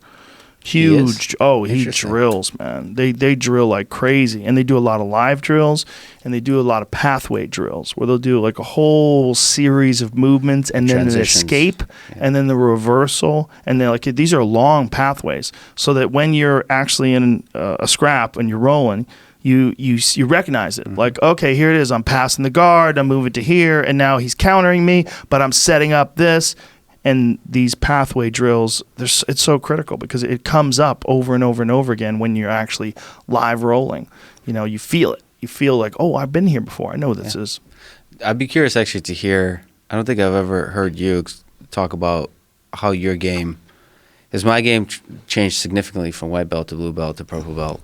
It started to solidify, but I'd be curious to hear like how did your game change since you met Eddie? Game meaning jiu-jitsu. Well, most of my game came from Eddie, like 99% of it, almost all of it, and Jean-Jacques, those two. So it's like I was a blue belt before I was friends with Eddie, but I was terrible. Like what guard do you prefer, for example? Well, I do rubber guard. I'm very flexible, so rubber guard is no issue with me, and I think it's incredibly effective. I think if you're good at it, and you get stuck under a guy like what is his name, Jeremiah Vance.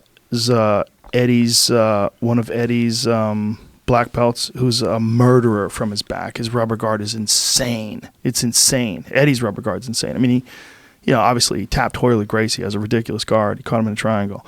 But there's a lot of people that understand it now. A lot of people that know how to do it. It's a real art form. And the thing about it versus other guards is, when you're in a position like mission control and you clamp, Vinny Magalhaes is phenomenal at it. I mean, what's that? I just pulled up a video of him. He fucked this guy up quick. Yeah, watch it. This is Jeremiah. Jeremiah Vance is one of Eddie's best. Look at this. From the bottom, bam, he does that all the time. Triangle from the bottom, off from rubber guard. That guy's wrapped up. That's out cold. He does this all the time. He's one of Eddie's best rubber guard assassins. And if you watch his technique, it is fucking sensational. He also has great leg locks too. But the thing is that, when he'll attack from his legs and he'll tap people with a leg lock, but if they escape, sometimes they'll escape this dude's in deep shit right here. But now he's going to take his back.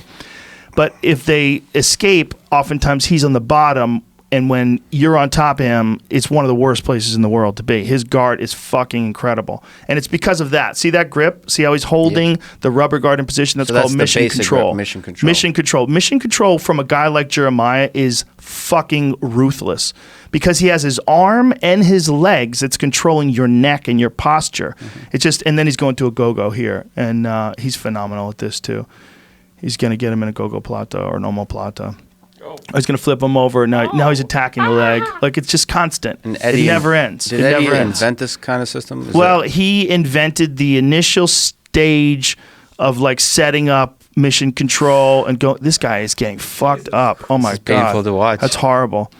But Eddie invented a series of pathways from mission control to set up various techniques, arm bars, triangles, all these different things. But there had been people that had toyed with doing high guard, like Nino Schembri. He did a lot of like rubber guard-esque stuff. There was a lot of things that people did. But Eddie has his own pathway and his own system. And then there's a lot of guys that branch off from that system, like Jeremiah, like Vinny Magalhaes, that have their own way that they prefer to set various techniques up to. But what's really good about that, if you have the flexibility, is that when you're on the bottom, it's not only is it not a bad place to be, but you could put someone in some real trouble. When you have your ability, you're holding onto your ankle and using your leg, which is the strongest fucking limb in your body, right? Pulling down on someone with your leg, clamping down with your arm, and then you get your other leg involved. Good luck getting out of that. Good luck. It fucking sucks, man. So you have control, but you're also able to move at the same time. So Exactly. It's really Has anybody ever put you in mission control before? No, I haven't competed or against many. But even in like someone in class, like show it to explain it to. Yeah, lower ranks have. Yeah. Once you feel it, you go, oh shit. I remember it being, when somebody does a nice move on you, especially like a lower rank, your first reaction is like, oh, this would never, like, you're annoyed. Yes. It's the natural process of the ego. Of course. Getting rid of, you see something new and you're like, this is stupid. Next time it won't work. But then you start to understand a little more. I remember it being really powerful controlling position. It's powerful, and if you have a good offensive attack from there, it's powerful as well. They're transitions, especially a guy like Jeremiah who's really flexible. He can pull off go-go platas and all sorts of other things. Loco platas, it's another one that they do. There's one that you push with your other foot on the heel. It's so nasty. You're holding the back of the foot across the back of the neck, and so your shin is underneath someone's throat, and then you're pushing that shin with your other heel while you're squeezing with your arm. It's ruthless. Yeah. It's ruthless. And they do a gable grip around the head when they do this as well sometimes too, so it's just a fucking awful place to be. It's like it's not as good as being on top, right? If you have a crushing top game, that's the best if you can get to that position. But you can't always get to that position. So there's guys like Jeremiah that even from the bottom, they're horrific. It's dangerous. As dangerous as from the top for most people.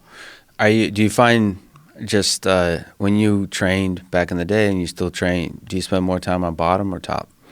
You always should start. I feel like you should always start on the bottom, earn the top position. And this is something that Eddie always brought up too. Because, you like to it's fun to be on top. So a lot of times it's like this mad scramble to see who could force who onto their back, right? Because when you're on top, you can control them, you can pressure them.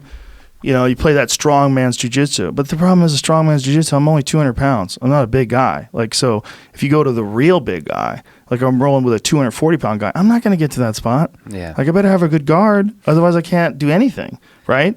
When someone's bigger than you and stronger than that's what Hoist Gracie basically proved to the world. Like, as long as you have technique It doesn't matter where you are. Yeah. But if you only have top game, which a lot of people do, a lot of people only have top game, you're kind of fucked if you wind up on your back. We see that a lot with wrestlers in MMA. As wrestlers, they can get on top of you and they'll fuck you up. They'll strangle you. They'll take your back. They'll beat you up from the mount. But they don't have nearly the same game when they're on their back. And then there's guys like Luke Rockhold. It's like an expert at keeping you on your back. He's one of those guys, when he gets on top of you, you're fucked. He's Control. got a horrible top game. I mean, horrible in sense of if you're his opponent. Yeah. He's going to beat the fuck out of you before he strangles you. His top game is insane. Yeah, I hate the feeling. Some people will make you just feel the weight, make you suffer for everything you do on bottom. Yep. It's people that are able to do that are truly humbling. Yeah, wrestlers in particular. Wrestlers are so good at manipulating. Did you see that Jordan Burroughs Ben Askren match? Last night, Fucking incredible. How good is that guy? Jordan Burroughs. Phew. Yeah, to do that to a guy like Ben Askren? I mean, it just shows you. Ben hasn't competed, I think, in 9 years. True. But Ben is one of the greatest. I mean, I'm a huge fan of his wrestling. It's so interesting. I think that is like the worst matchup for Ben Askren. I think because you're taking one of the most creative wrestlers ever in Ben Askren. I don't want to overstate it, but he is incredibly creative. One of the great pinning wrestlers. So he pins people. He like confuses them and pins them incredibly well.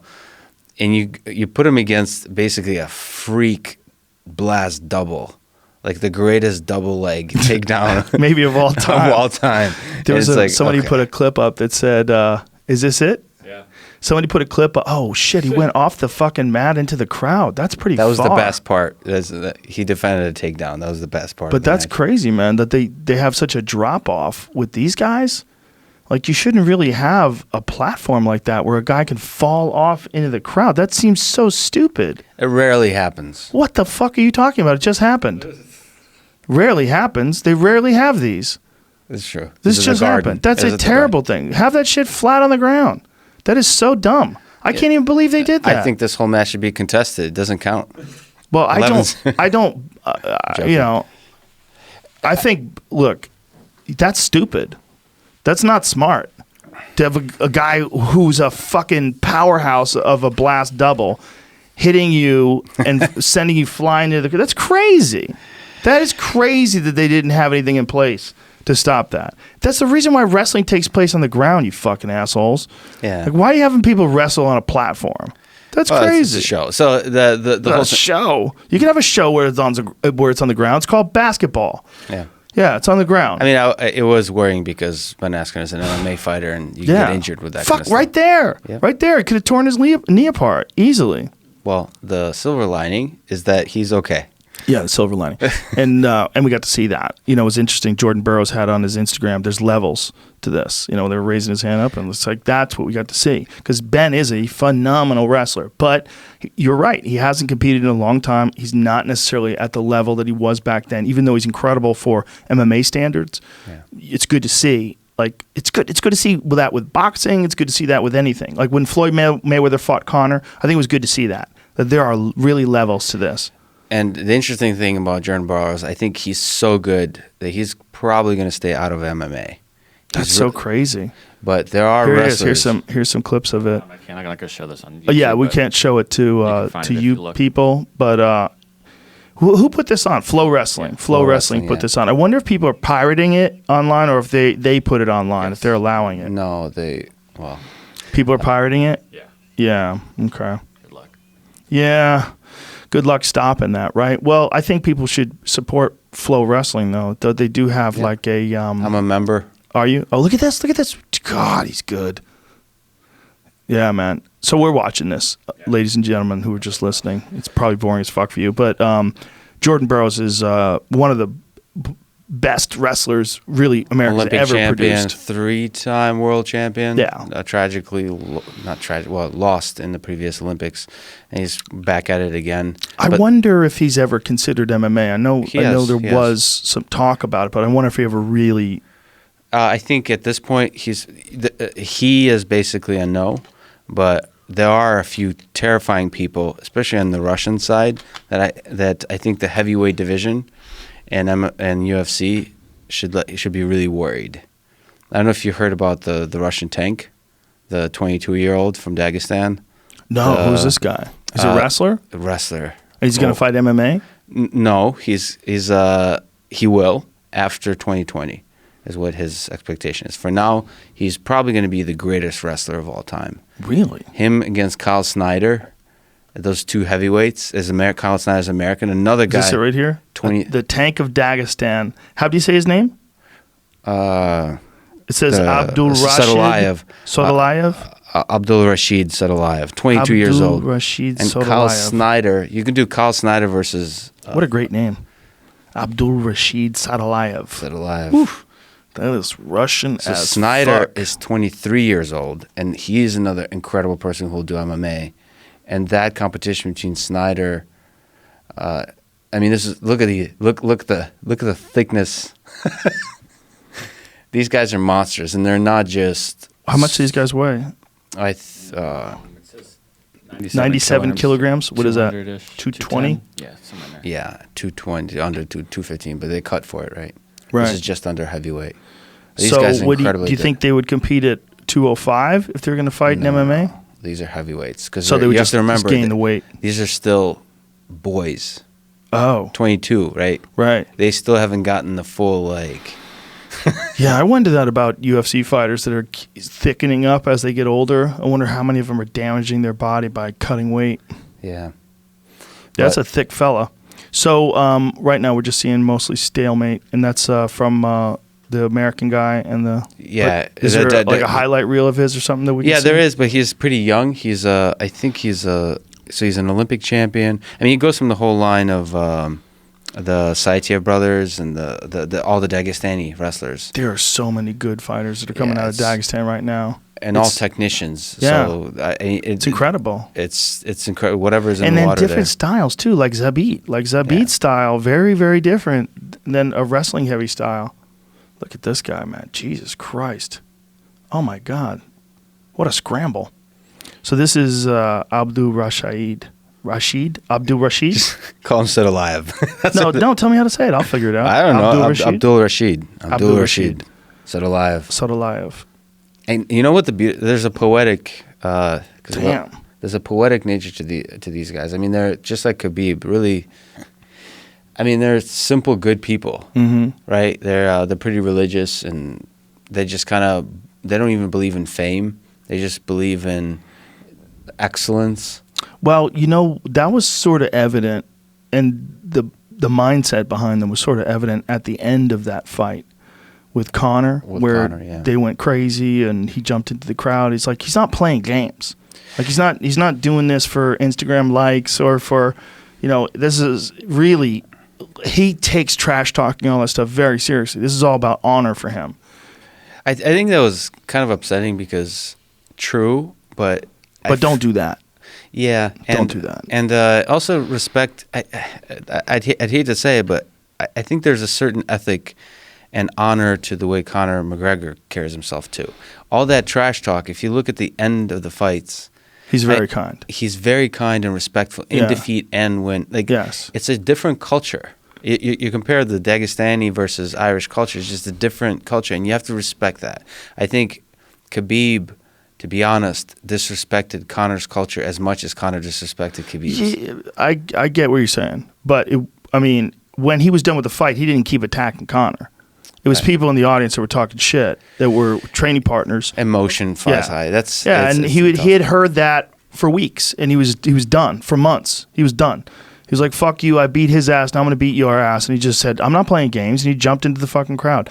I think security could have been handled far better and will be in the future to prevent things like that from happening, where people just jumped into the cage and, you know, I hate seeing that shit. Again. But I appreciate where he's coming from. I mean, that's who the fuck that guy is, man. That's one of the reasons why he's so good, is that he does have that mindset. It's one of the reasons, man. One of the reasons why he's so relentless. Like, he's not playing games. Yeah. He is who he is. What you see is what you get, and what you get is a killer. And he's there to smash. I would have loved to see Conor McGregor versus Khabib before the Mayweather fight. Like, before Conor gotten... I think the money makes you less hungry. Oh, for sure. And dude, he ain't hungry at all. I mean, he's got $100 million. But I think he still loves to compete. But there's no hunger anymore. Like, there ain't no hunger. I mean, he might be hungry for success, but there's no desperation. Yeah. I don't know if that's... I know what you're saying. Like, he has a lot to lose now, too. It's a different thing. He enters into a fight with $100 million in the bank. It's a very different experience than entering into the fight, you know, with $1 million and hoping that you could make 3 more tonight. And, you know, like many, I'm sure, fights that he's had in the past. It's a different world. He can do whatever he wants forever. I mean, once a fighter, though, always a fighter. Yeah. I mean, there is an element there that he still wants glory. I believe... He's still only 30. Yeah. Right? He can still do it, yeah. I mean, I think. How old's Conor? That's right. At the most, he's like 32 or some shit. 30. Yeah, he's young, man. To be set for the rest of your life at 30 is kind of fucking bananas. And I don't think he's at his peak as a fighter. So if he just decides who gives a fuck about the money, I'm here to leave a legacy, and I'm gonna just train like a fucking demon. And he kicks aside all of the bad influences and all the distractions in his life and just focuses on training. I mean, he's a motherfucker, man. I mean, you saw what he did to Aldo, saw what he did to Chad Mendez, saw what he did to Dustin Poirier. I mean, he is a bad motherfucker, period. I know you're going to shut this down, as most fans do, but if he drops everything and goes to, like, Siberia to train, I would love to see him and Khabib, too. Well, there's nothing. That's my friend Hans Molenkamp and Connor sparring, just fucking around. Powerful On It logo in the background. It's like a goddamn On It ad. Yeah, I mean, he's always going to have a problem with Khabib. Khabib's wrestling is so high level. It's so different. He smothers you in a way that you think you have good takedown defense till you run into that motherfucker. And he just gets a hold of everyone. He does it to everyone. Yeah. Whether you're Michael Johnson or Edson Barboza, no matter how good your takedown defense looked in the past. In the Barboza fight, he was just basically just waded towards him. Waded through the fury of leg kicks and punches and just clamp, drag, smash. And that's what he does to everybody, man. Yeah. The real thing about a guy like him would be seeing a guy like him against a guy like Jordan Burroughs. Like, could he do that to a guy who is a spectacular wrestler as well? Then it becomes, his striking, which has gotten very high level. He's very dangerous striking. So he dropped Conor. I mean, he can fuck people up. Yeah. He stopped. He stopped a few people's strikes. He's dangerous enough on the feet that you would have to. I don't know how many really high-level grapplers also have, like, striking that can stand with them. Because if he decided to keep it up, he'd have an advantage there until they, got good at it. Him versus Ben Askren would be very interesting. Well, he would have an advantage in striking over Askren. In wrestling, I don't know. No. Askren's a big fella, too. Are they the same weight? No. Oh. He's 55, Askren's 70. Okay. So but Askren could probably make 55. If you tortured him. He's got a dad bod, though, and he's how rude.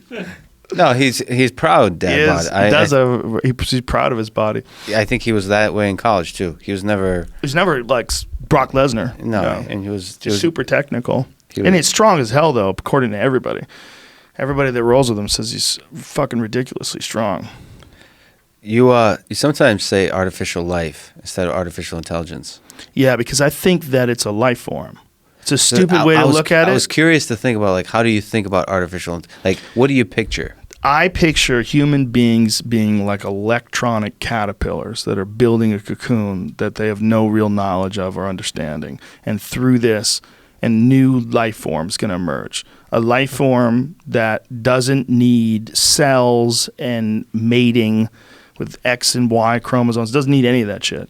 It exists purely in software and in hardware and in ones and zeros, and that this is a new form of life. And this is when the inevitable rise of a sentient being, I think if we don't get hit with an asteroid within 1,000 years or whatever the time frame is someone is going to figure out how to make a thing that just walks around and does whatever it wants and lives like a person. That's not outside the realm of possibility. And I think that if that does happen, that's artificial life. And this is the new life. And it's probably going to be better than what we are. I mean, what we are is basically, if you go back and look about, 300,000, 400,000 years ago when we were some Australopithecus type creature, how many of them would ever look at the future and go, I hope I never get a Tesla. The last thing I want is a fucking phone. The last thing I want is air conditioning and television. The last thing I want is to be able to talk in a language that other people can understand and to be able to call people on the phone. Fuck all that, man. I like living out here running from jaguars and shit and constantly getting jacked by bears. No, they wouldn't think that way. And I think if something comes out of us and makes us obsolete, but it's missing all the things that suck about people. I mean, it won't be good. It won't be good in our things suck about people. Hate, war, violence, thievery, people stealing things from people, people robbing people. Here's the thing, that those dark parts of human nature, I think are the suffering, injustice. I think all of that is necessary for us to discover the better angels. I don't think you can. We can talk.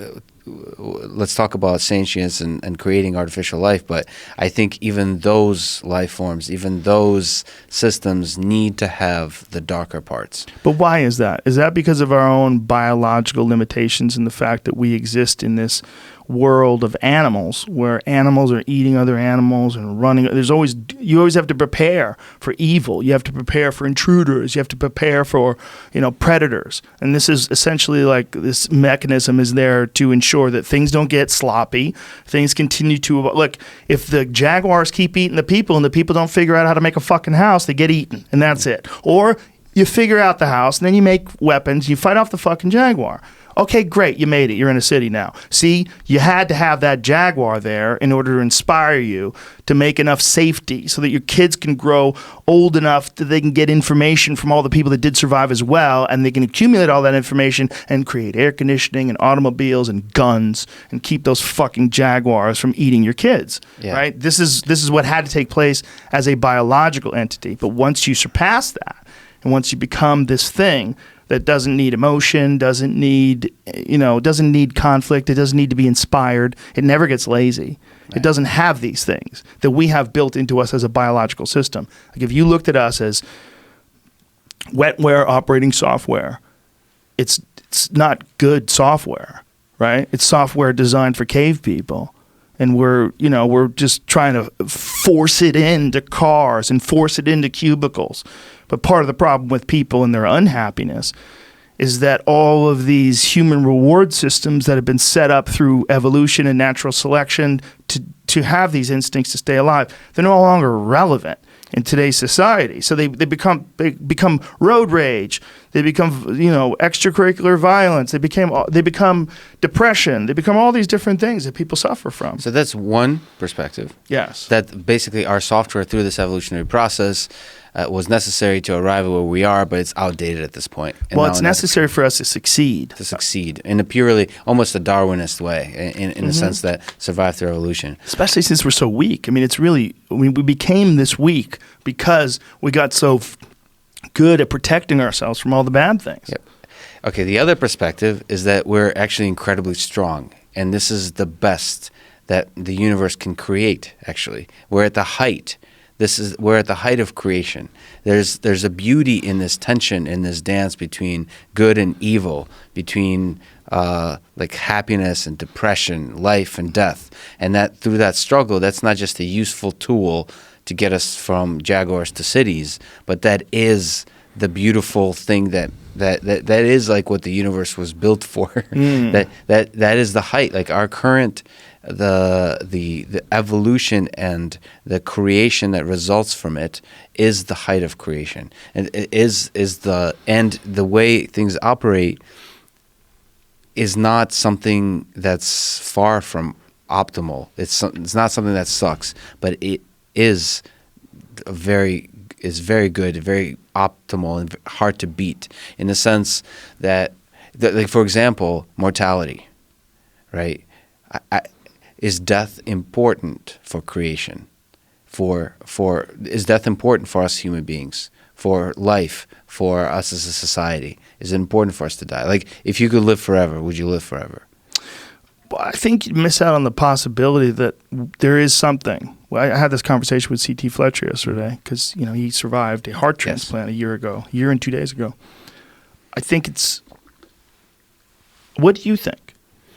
I think mortality is essential for everything. So I think we need the end to be there.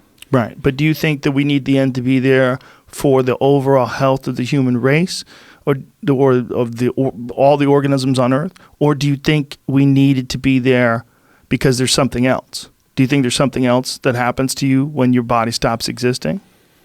Do you think your consciousness transcends this dimension? I think I'm not smart enough to even think about that. That's a great answer. So I think everybody on Earth has that exact same answer if they're being honest. So you talked about atheism and so Yeah. on. I used to think atheism means what I just said. Right. But it's more. We know so little. So the only thing I know is that the finiteness of life is the Broadway Jiu-Jitsu school that I train at has this poster at the opening, which is a Hunter S. Thompson quote, which is About skidding into death sideways? Is that the one? That's a good one. No, for all moments of beauty, many souls must be trampled.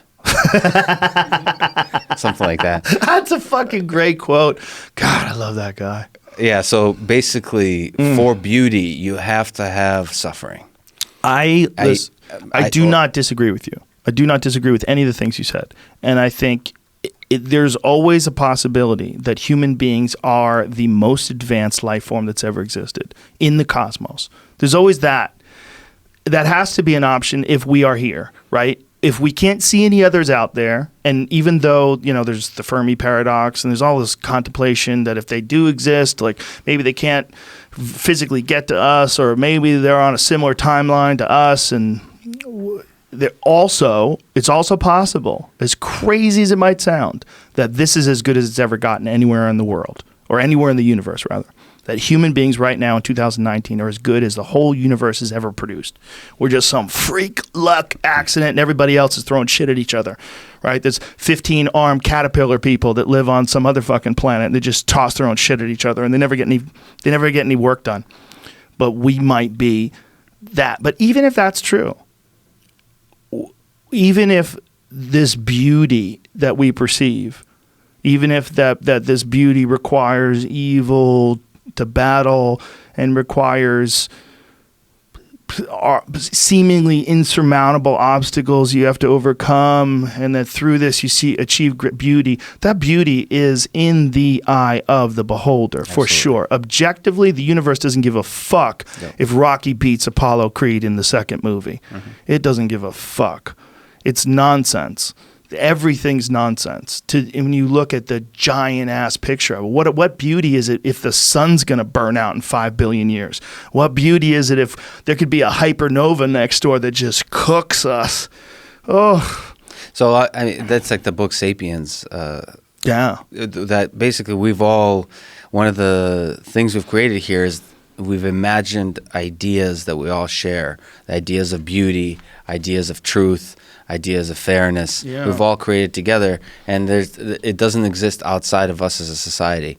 And no, it only exists to us. Yeah, but to us it does exist, and this is where I think the beauty of being a person truly lies. It lies in us, our appreciation of us. We appreciate people in a profound way. Like we were talking about Hendrix. I don't know how many hours of Hendrix I've ever listened to, or Richard Pryor. How many hours of Richard Pryor I watched, and how much that affected me as a kid. Watching Live in the Sunset Strip, that's what got me into doing stand-up comedy. We affect each other. C.T. Fletcher, who was on the podcast yesterday, who's this incredibly inspirational guy. You watch his videos, you want to lift the fucking world and throw it into space. You know, I mean, he's so powerful. We appreciate each other.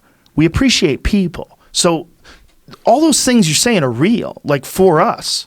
They're real for us. My concern is not that. My concern is that we are outdated.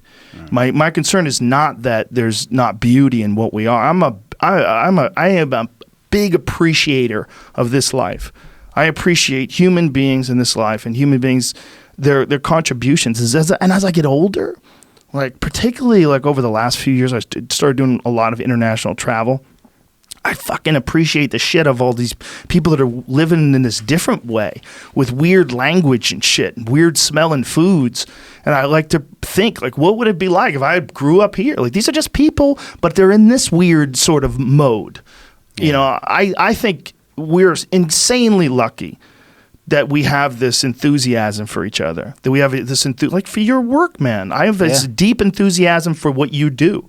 I'm fascinated by it. I love being able to talk to you and pick your mind about, like, you're out there coding these fucking vehicles that are driving themselves. Artificial life on wheels. I don't think any other animal appreciates each other the way people do. I mean, I might be wrong. The way people do, right? Yeah. I might be wrong about dolphins and whales. I mean, maybe they love each other just as much as we do, just in a different way. But where does AI fit into that? So you're worried. I'm worried that we are Australopithecus and AI is going to come along and make us look stupid. The only reason why Australopithecus would be cool today is if we found a gang of them on an island somewhere.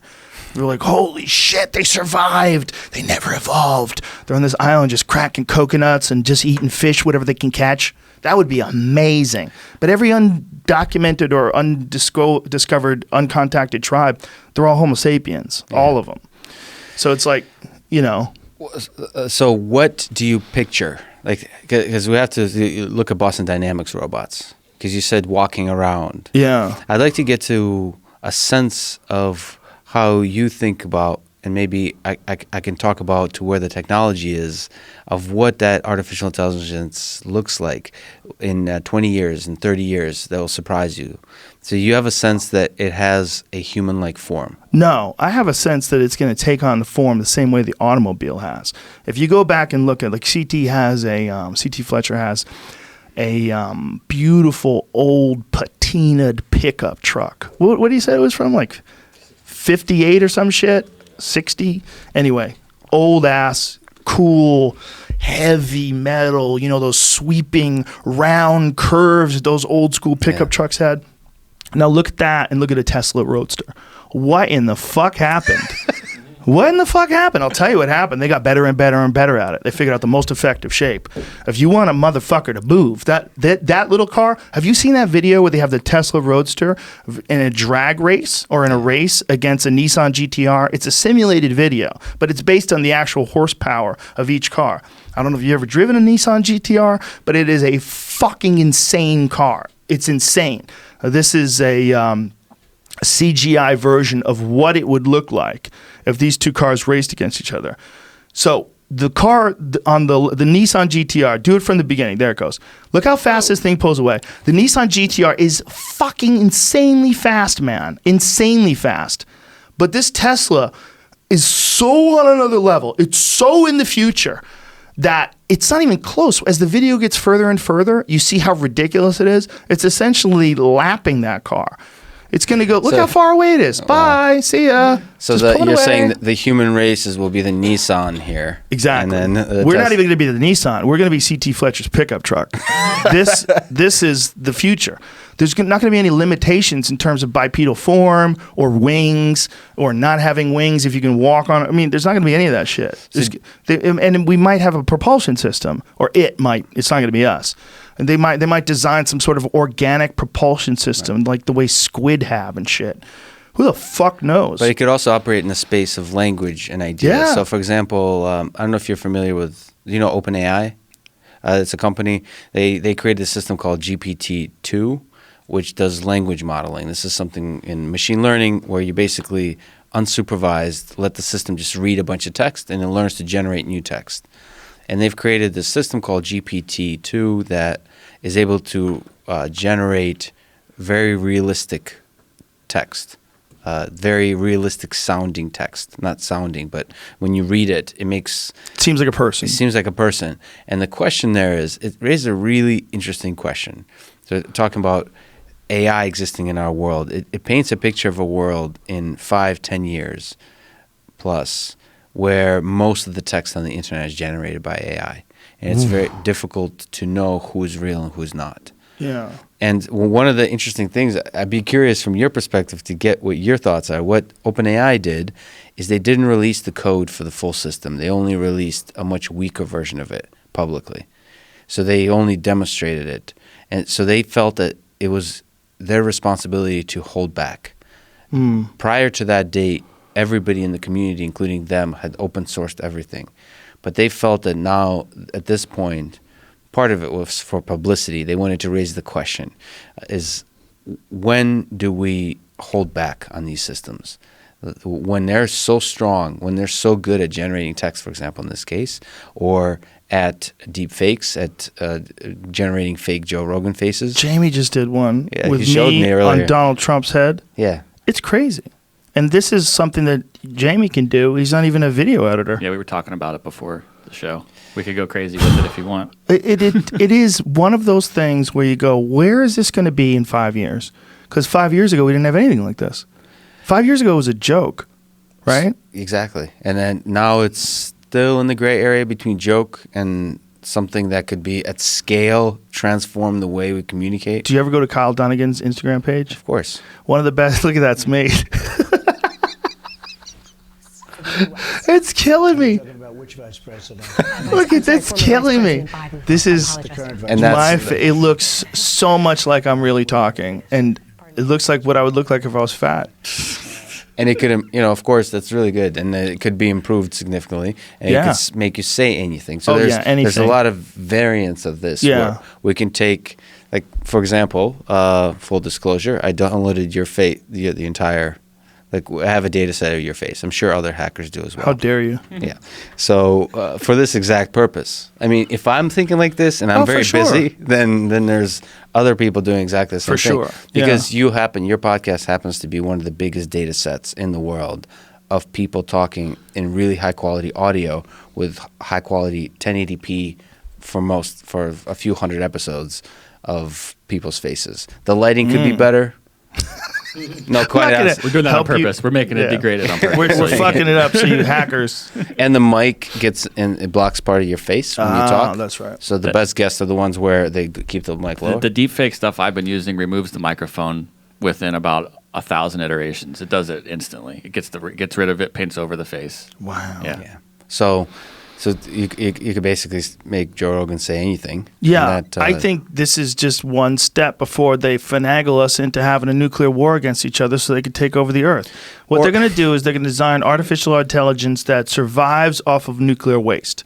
And so then they encourage these stupid assholes to go into a war with North Korea and Russia, and we blow each other up, but we leave behind all this precious radioactive material that they use to then fashion their new world, and we come 1,000 years from now, and it's just fucking beautiful and pristine with artificial life everywhere. No more biological. It's too messy. Are you saying the current president is artificial life? I didn't say that. Okay. What's wrong with that? Because you're saying starting nuclear war. No, I don't think he's. Imagine if they did do that, they would have to have started with him in the 70s. I mean, he's been around for a long time and talking about being president for a long time. Maybe electronics have been playing the long game, and they got him to the position. And then they're going to use all this. On the grand scale of time, it's not really a long game, 70s. Well, you know about that Internet Research Agency, right? You know about that. That's the Russian company that they're responsible for all these different Facebook pages where they would make people fight against each other. It's really kind of interesting. Sam Harris had a podcast on it with Renee. How do I say her name? DiResta. Renee DiResta. And then she came on our podcast and talked about it as well. And they were pitting these people against each other. Like they would have a pro-Texas pro-secession rally and directly across the street from a pro-Muslim rally, and they would do it on purpose. Yep. And they would have these people meet there and get angry at each other, and they would pretend to be a Black Lives Matter page. Right. They would pretend to be a white Southern pride page, and they were just trying to make people angry at people. Now that's human-driven manipulation. Yeah. Now imagine, this is my biggest worry of AI, is what Jack is working on, is the algorithm-driven manipulation of people, unintentional. Yes. Trying to do good, but like those people, Jack needs to do some jiu-jitsu. There needs to be some open-minded, like really understand society. Transparency to where they can talk to us, is to the people in general, how they're thinking about managing these conversations. Because you talk about these groups, very small number of Russians are able to control very large amounts of people's opinions and arguments. Yeah. An algorithm can do that 10x. I mean, more and more of us will go on Twitter and Facebook and digital media. For sure. I think it's coming. I think once people figure out how to manipulate that effectively and really create like an army of fake bots that will assume stances on a variety of different issues and just argue into infinity, we're not going to know. We're not going to know who's real and who's not. Well, it'll change the nature of our communication online. I think it might have effects. This is the problem with the future. It's hard to predict the future. It might have effects where we'll stop taking anything online seriously. Yeah, and we might retract back to communicating in person more. I mean, there could be effects that we're not anticipating totally. And there might be some ways in virtual reality we can authenticate our identity better. Mm-hmm. So it'll change the nature of communication, I think. The more you can generate fake text, then the more we'll distrust the information online. And the way that changes society is totally an open question. We don't know. But what are your thoughts about the open AI? Do you think they should release or hold back on it? Because we're talking about AI, so artificial life. There's stuff you're concerned about. Some company will create it. Mm. The question is, what is the responsibility of that? Short video, what it looks like when they just type a small paragraph in here, hit a button. It says how OpenAI writes what? What does it say? What did it say, Jamie? Convincing news stories. Okay. So you give it Brexit has already cost the UK economy at least $80 billion since, and then many industry experts believe economic.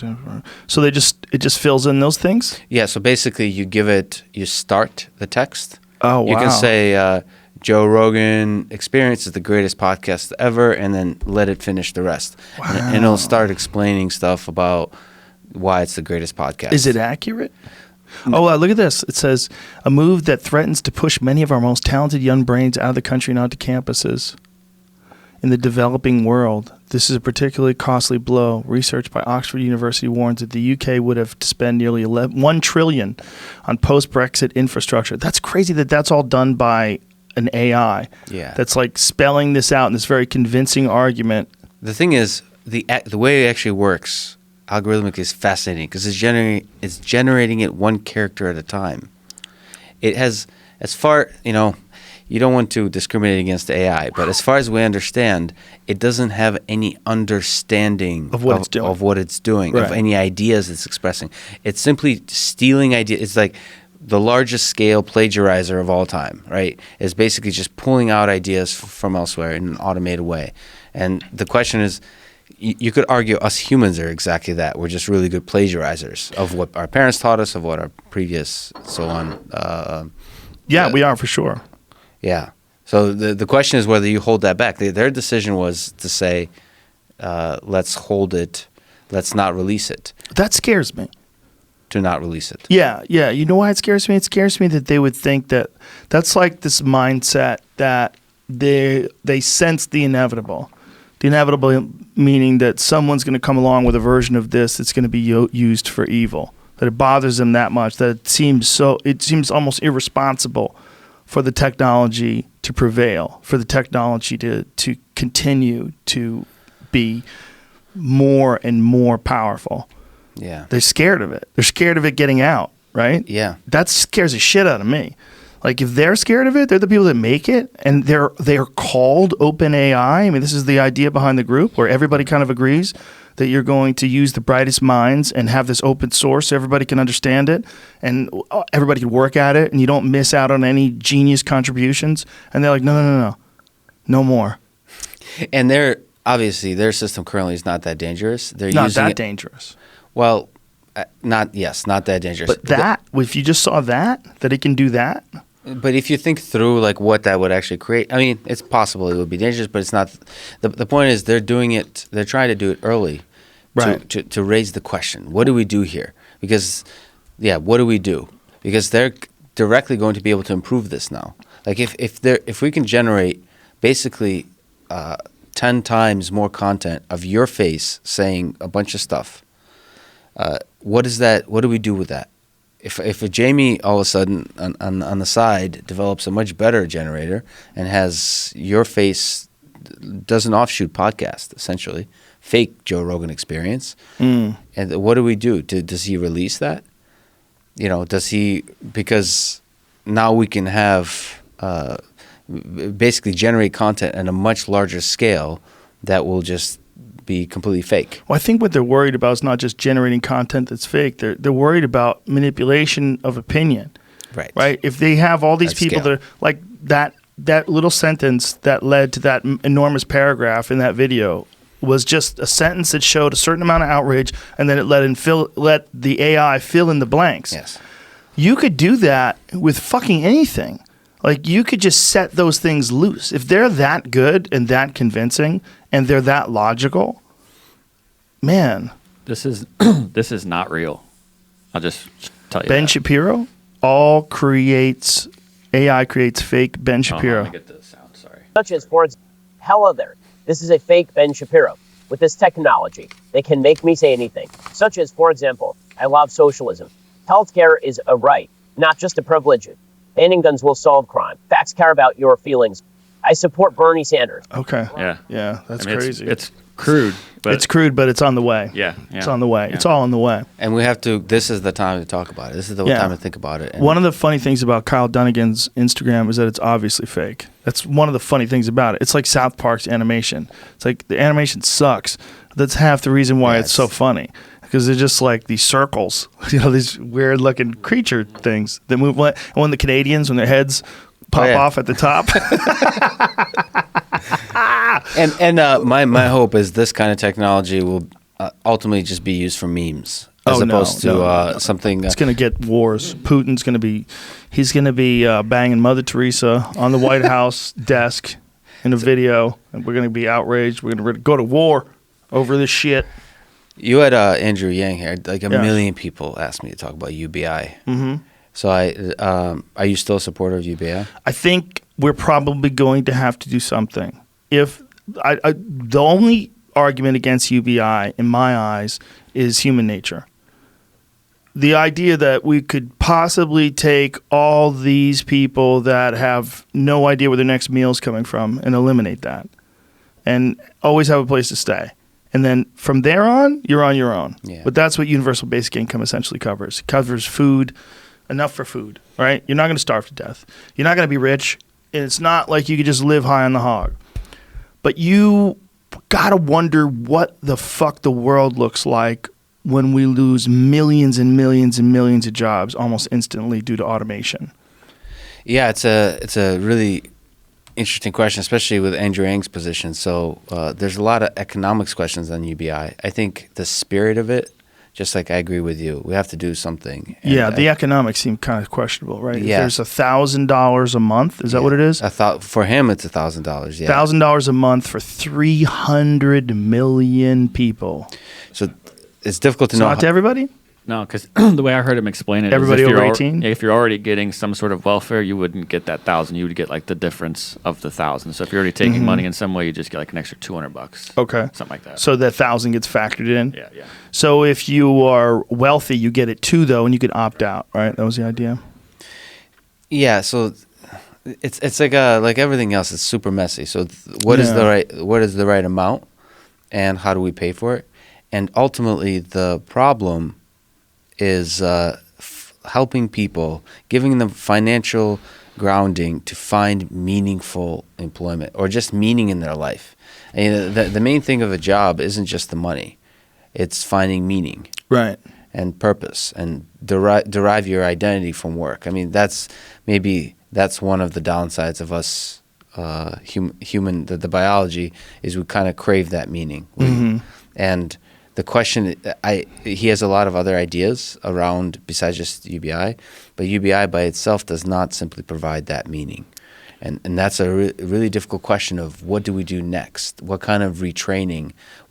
How do we help people educate themselves over their life? Right. That's the real question. Yeah. And the other balance is, I mean, underlying all of this. So one of the things I disagree with Andrew Yang on is the fear mongering, which I think in this culture you have to do as a presidential candidate. That might be part of the game. But the fear mongering of saying that we should really be afraid of automation, that automation is going to take a lot of jobs. And from my understanding of the technology, from everything I see, that is not going to be as drastic or as fast as he says. How much do you think he's exaggerating by, in your estimation?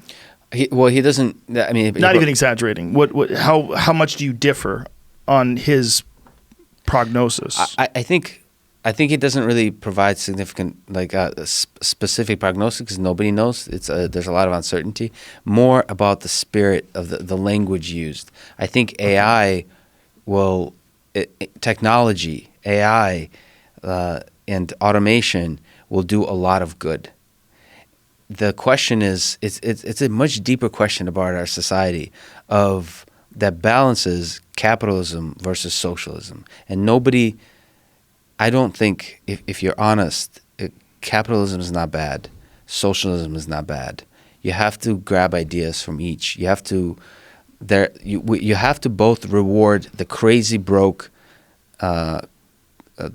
entrepreneur who dreams of creating the next billion-dollar startup that improves the world in some fundamental way. The Elon Musk has been broke many times creating that startup. And you also have to empower the people who just lost their job because they were their data entry job, some basic data manipulation, data management that was just replaced by a piece of software. So that's a social net that's needed. And the question is, how do we balance that? That's not new. Right. That's not new to AI. And when the word automation is used, it's really not correctly attributing where the biggest changes will happen. It's not AI. It's simply technology of all kinds of software. It's pretty digitalization of information. So data entry becoming much more automated. Some basic repetitive tasks. I think the questions there aren't about. So the enemy isn't there. First of all, there's no enemy, but it certainly isn't AI or automation, because I think AI and automation will help make a better world. And you sound like a spokesperson for AI and automation. So. I am, and for UBI. I think we have to give people financial freedom to learn, like lifelong learning and flexibility to find meaningful employment. But AI isn't the enemy. I see what you're saying. But what do you think ever could be done to give people meaning? This meaning thing, I agree with you. Giving people just money enough to survive doesn't make them happy. And if you look at any dystopian movie about the future, Mad Max and shit, it's like, what is it? Society's gone haywire, and the people are like ragamuffins running through the streets, and everyone's dirty, and they're shooting each other and shit, right? And that's what we're really worried about. Well, we're really worried about some crazy future where the rich people live in these protected sky rises with helicopters circling over them, and down in the bottom it's desert chaos. Yeah. Right? That's what we're worried about. So certainly UBI is a part of that. So providing some backing, any kind of welfare program is a part of that. But also much more seriously looking at our broken education system throughout. Yes. I mean, it's just not blaming AI or technology, which are all inevitable developments, which I think will make a better world, but saying we need to do lifelong learning, education, make it a lifestyle, invest in it, not stupid rote learning, memorization that we do. It's sort of the way mathematics and engineering and chemistry and biology, the sciences, and even art is approached in high school and so on. But looking at education as a lifelong thing, finding passion, and like that should be the big focus, the big investment. It's investing in the knowledge and development of knowledge of young people and everybody. So it's not learn to code, it's just learn.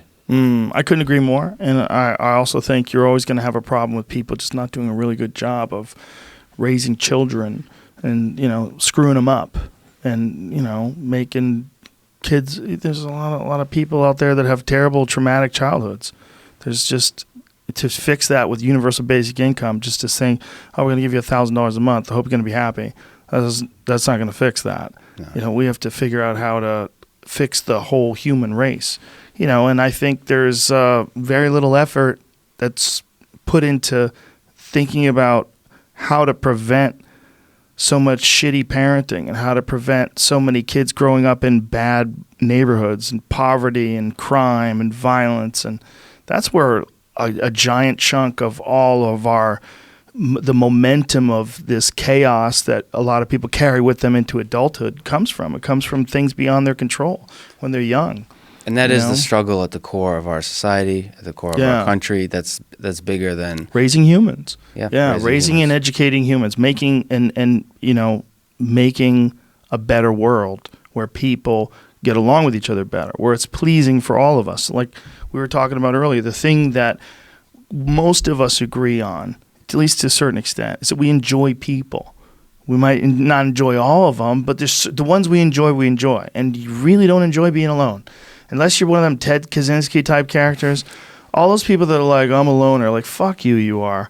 Fuck you, you are. And you might like to spend some time alone. You don't want to be in solitary, man. You don't want to be alone in the forest with no one like Tom Hanks in Castaway. You'll go fucking crazy. It's not good for you. It's just not. Yeah, people get annoying. Fuck yeah, I'm annoyed with me right now. I've been listening to me for 3 hours. I'm annoyed with me. Yeah. Look, people get annoying, but we like each other. We really do. And the more we can figure out how to make it a better place for these people that got a shitty roll of the dice, that grew up in poverty, that grew up in crime, that grew up with abusive parents, the more we can figure out how to help them.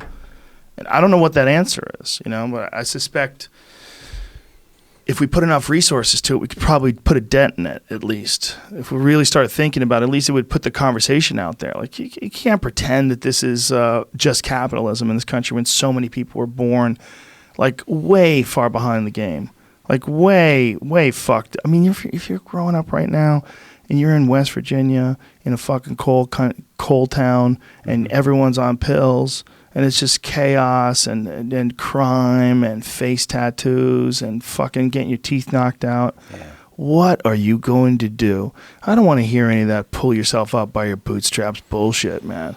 Because if you're growing up in an environment like that, you're so far behind, and everyone around you's fucked up.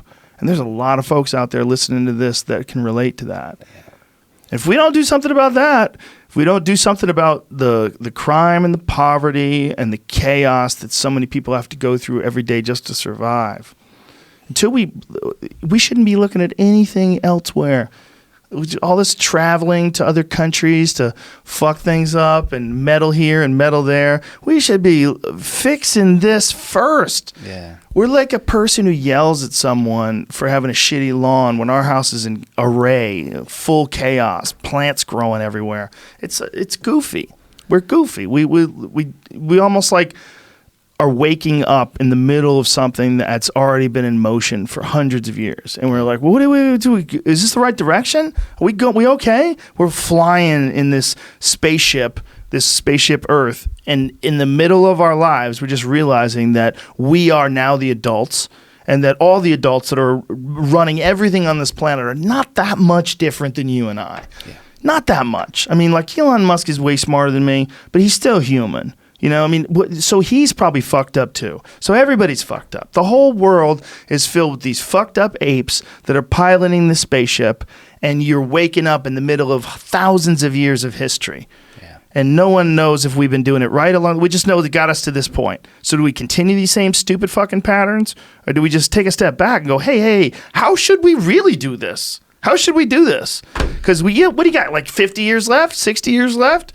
We're just going to like hang on to all our rubles until the end? We're going to clutch our bag of gold and our bucket of diamonds? Is that what we're going to do? We're going to live in our mansions and fly around in our planes? And I think through the decades now, we've been developing a sense of empathy that allows us to understand that Elon Musk, Joe Rogan, and somebody in Texas, somebody in Russia, somebody in India, all suffer the same kind of things. All get lonely, all get desperate. And all need each other. And all need each other. And I think technology has a role to help there, not hurt. But we need to first really acknowledge that we're all in this together, and we need to solve the basic problems of humankind as opposed to investing in sort of keeping immigrants out or blah, blah, these kinds of divisive kind of ideas as opposed to just investing in education, investing in infrastructure, investing in the people. UBI is part of that. There could be other totally different solutions. And I believe, okay, of course, I'm biased, but technology, AI could help that, could help the lonely people. That's actually the passion of my life. Like that movie She? Her. That is what I'm currently. You really think that would be a viable option? Someone have some robot that hangs out with you and talks to you all the time? So I've been on this podcast twice, and I don't deserve it, but I'm deeply grateful for it. Okay. You do deserve it. You're great. Okay. I hope to be back one day as a person who created her. Oh boy. And we'll have that's been my life goal, my life dream. Not her, the movie. Right. I know what you're saying. But I really believe in creating, I dream of creating a companion, a friend, and somebody you can love. But does that freak you out? Like, shouldn't you have to get a real one?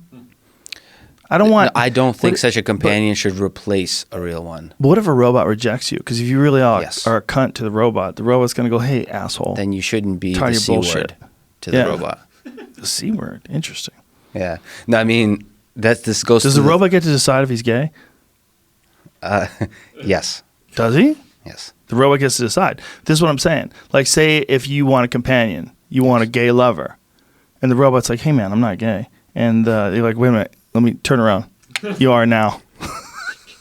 I mean. That's abuse. Is that abuse? No. Or is it like, what the fuck, man? I bought a robot. Those are kind of fun ideas, but they actually get to the core of the point that we don't want a servant in our systems. We want a companion. Right. A companion means the tension, the mystery, the entire dance of human interaction.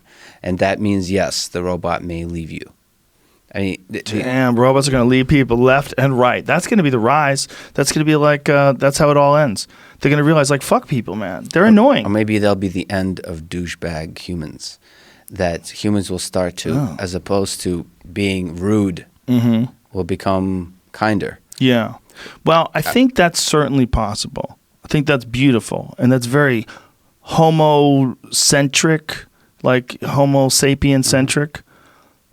But I think if I'm really worried about the future, I'm worried about the indifference of technological innovation, the indifference to what we hold dear, what we appreciate, that it always seems to be moving in a more and more complex direction. Always. Like if you just had to look at it, if you just look at technology just as a swarm of things that's happening, it just as numbers, it seems you're never going to slow that thing down. It's always going to move in a more and more complex way. And so the question is, where does that go? Well, it goes to a life form. And if it does become a life form, it's going to be infinitely more intelligent than us, and it won't have any use for us. Like, you're crying, you don't like being alone? Like, God, you guys are just so useless. It's such a shitty design. Yeah. You're like chimps that kill each other. You know, like when you see chimps killing each other in the forest, like, oh, that's terrible. These chimps are so mean to each other. It's like fucking people. We do that too. If the AI comes along and goes, you guys are never going to stop war. If I asked you today, bet the history of I will let the human race survive if you can get this right and if you're honest with me. Do you think there'll ever be a time where human beings, as you know them, don't experience war? You would have to say no. You say, okay, I'll spare you. But if you lie to me and say you do think that one day there's going to be no war, get the fuck out of here. That's not true. We know we're so crazy that we're always going to kill each other. We know that, right? That's a part of being a person. Yeah. Today. But let me quote Eric Weinstein, who said, everything is great about war except all the killing. I think what that means is all the great things about society have been created. If you look at the post-war, through war, the suffering, the beauty has been created through that. That right. yin and yang may be essential. It's essential in biological form. But why would it be essential in something that gets created and something that can innovate at a 10,000? What is it like? What is the rate that they think once AI can be sentient, it can get 10,000 years of work done in a very short amount of time? That's random words that Sam Harris has come up with, and I'm going to talk to him about this. Is that him? Is that only him? Well, no, you can come up with any kind of rate. Yes. I thought that was Kurzweil. Oh, Kurzweil also has similar ideas, but Sam Harris does like a thought experiment. Say, if a system can improve, that in a matter of seconds, then just as a thought experiment, you can think about it can improve exponentially. It can improve. You become 10,000 times more intelligent in a matter of a day. Right. And so, what does that look like? The problem is we don't yet know. It's like thinking about what happens after death. We don't yet know how to do that, and we don't yet know what better way to do what we've done here on Earth. You're right, and he's also right. Right. Like both. This is a very human problem, right? Yes. Where you're right. I mean, look, I'm all in favor of technology. I'm happy. I think it's amazing. It's a beautiful time. Like as a person to be able to experience all this technology, it's wonderful. But I also agree with him. Like the indifference of the universe, the indifference, just black holes just swallowing stars, no big deal, just eating up stars. It doesn't give a fuck. And so if you're dumb enough to turn that thing on, and all of a sudden this artificial life form that's infinitely smarter than any person that's ever lived, and has to deal with these little dumb monkeys that want to pull the plug, motherfucker. I don't need plugs anymore. You idiots can never figure out how to operate on air. You're so stupid with your burning fossil fuels and choking up your own environment because you're all completely financially dependent upon these countries that provide you with this oil, and this is how your whole system works, and it's all intertwined and interconnected, and no one wants to move from it because you make enormous sums of money from it. So nobody wants to abandon it. But you're choking the sky with fumes. And you could have fixed that. They could have fixed that. If everybody just abandoned fossil fuels a long time ago, we all would have Tesla'd out by now. It's a flawed system. But humans are way more than flawed. We're fucing crazy. Like the Churchill quote about democracy. Yeah, it's messed up, but it's the best thing we know. Yeah, no, I love it. I'm agreeing with you, and I'm also saying the technology doesn't give a fuck. What I'm worried about is not everything that you and I agree on. I'm not a dystopian person in terms of like today. I'm not cynical. I'm really not. I think I like people.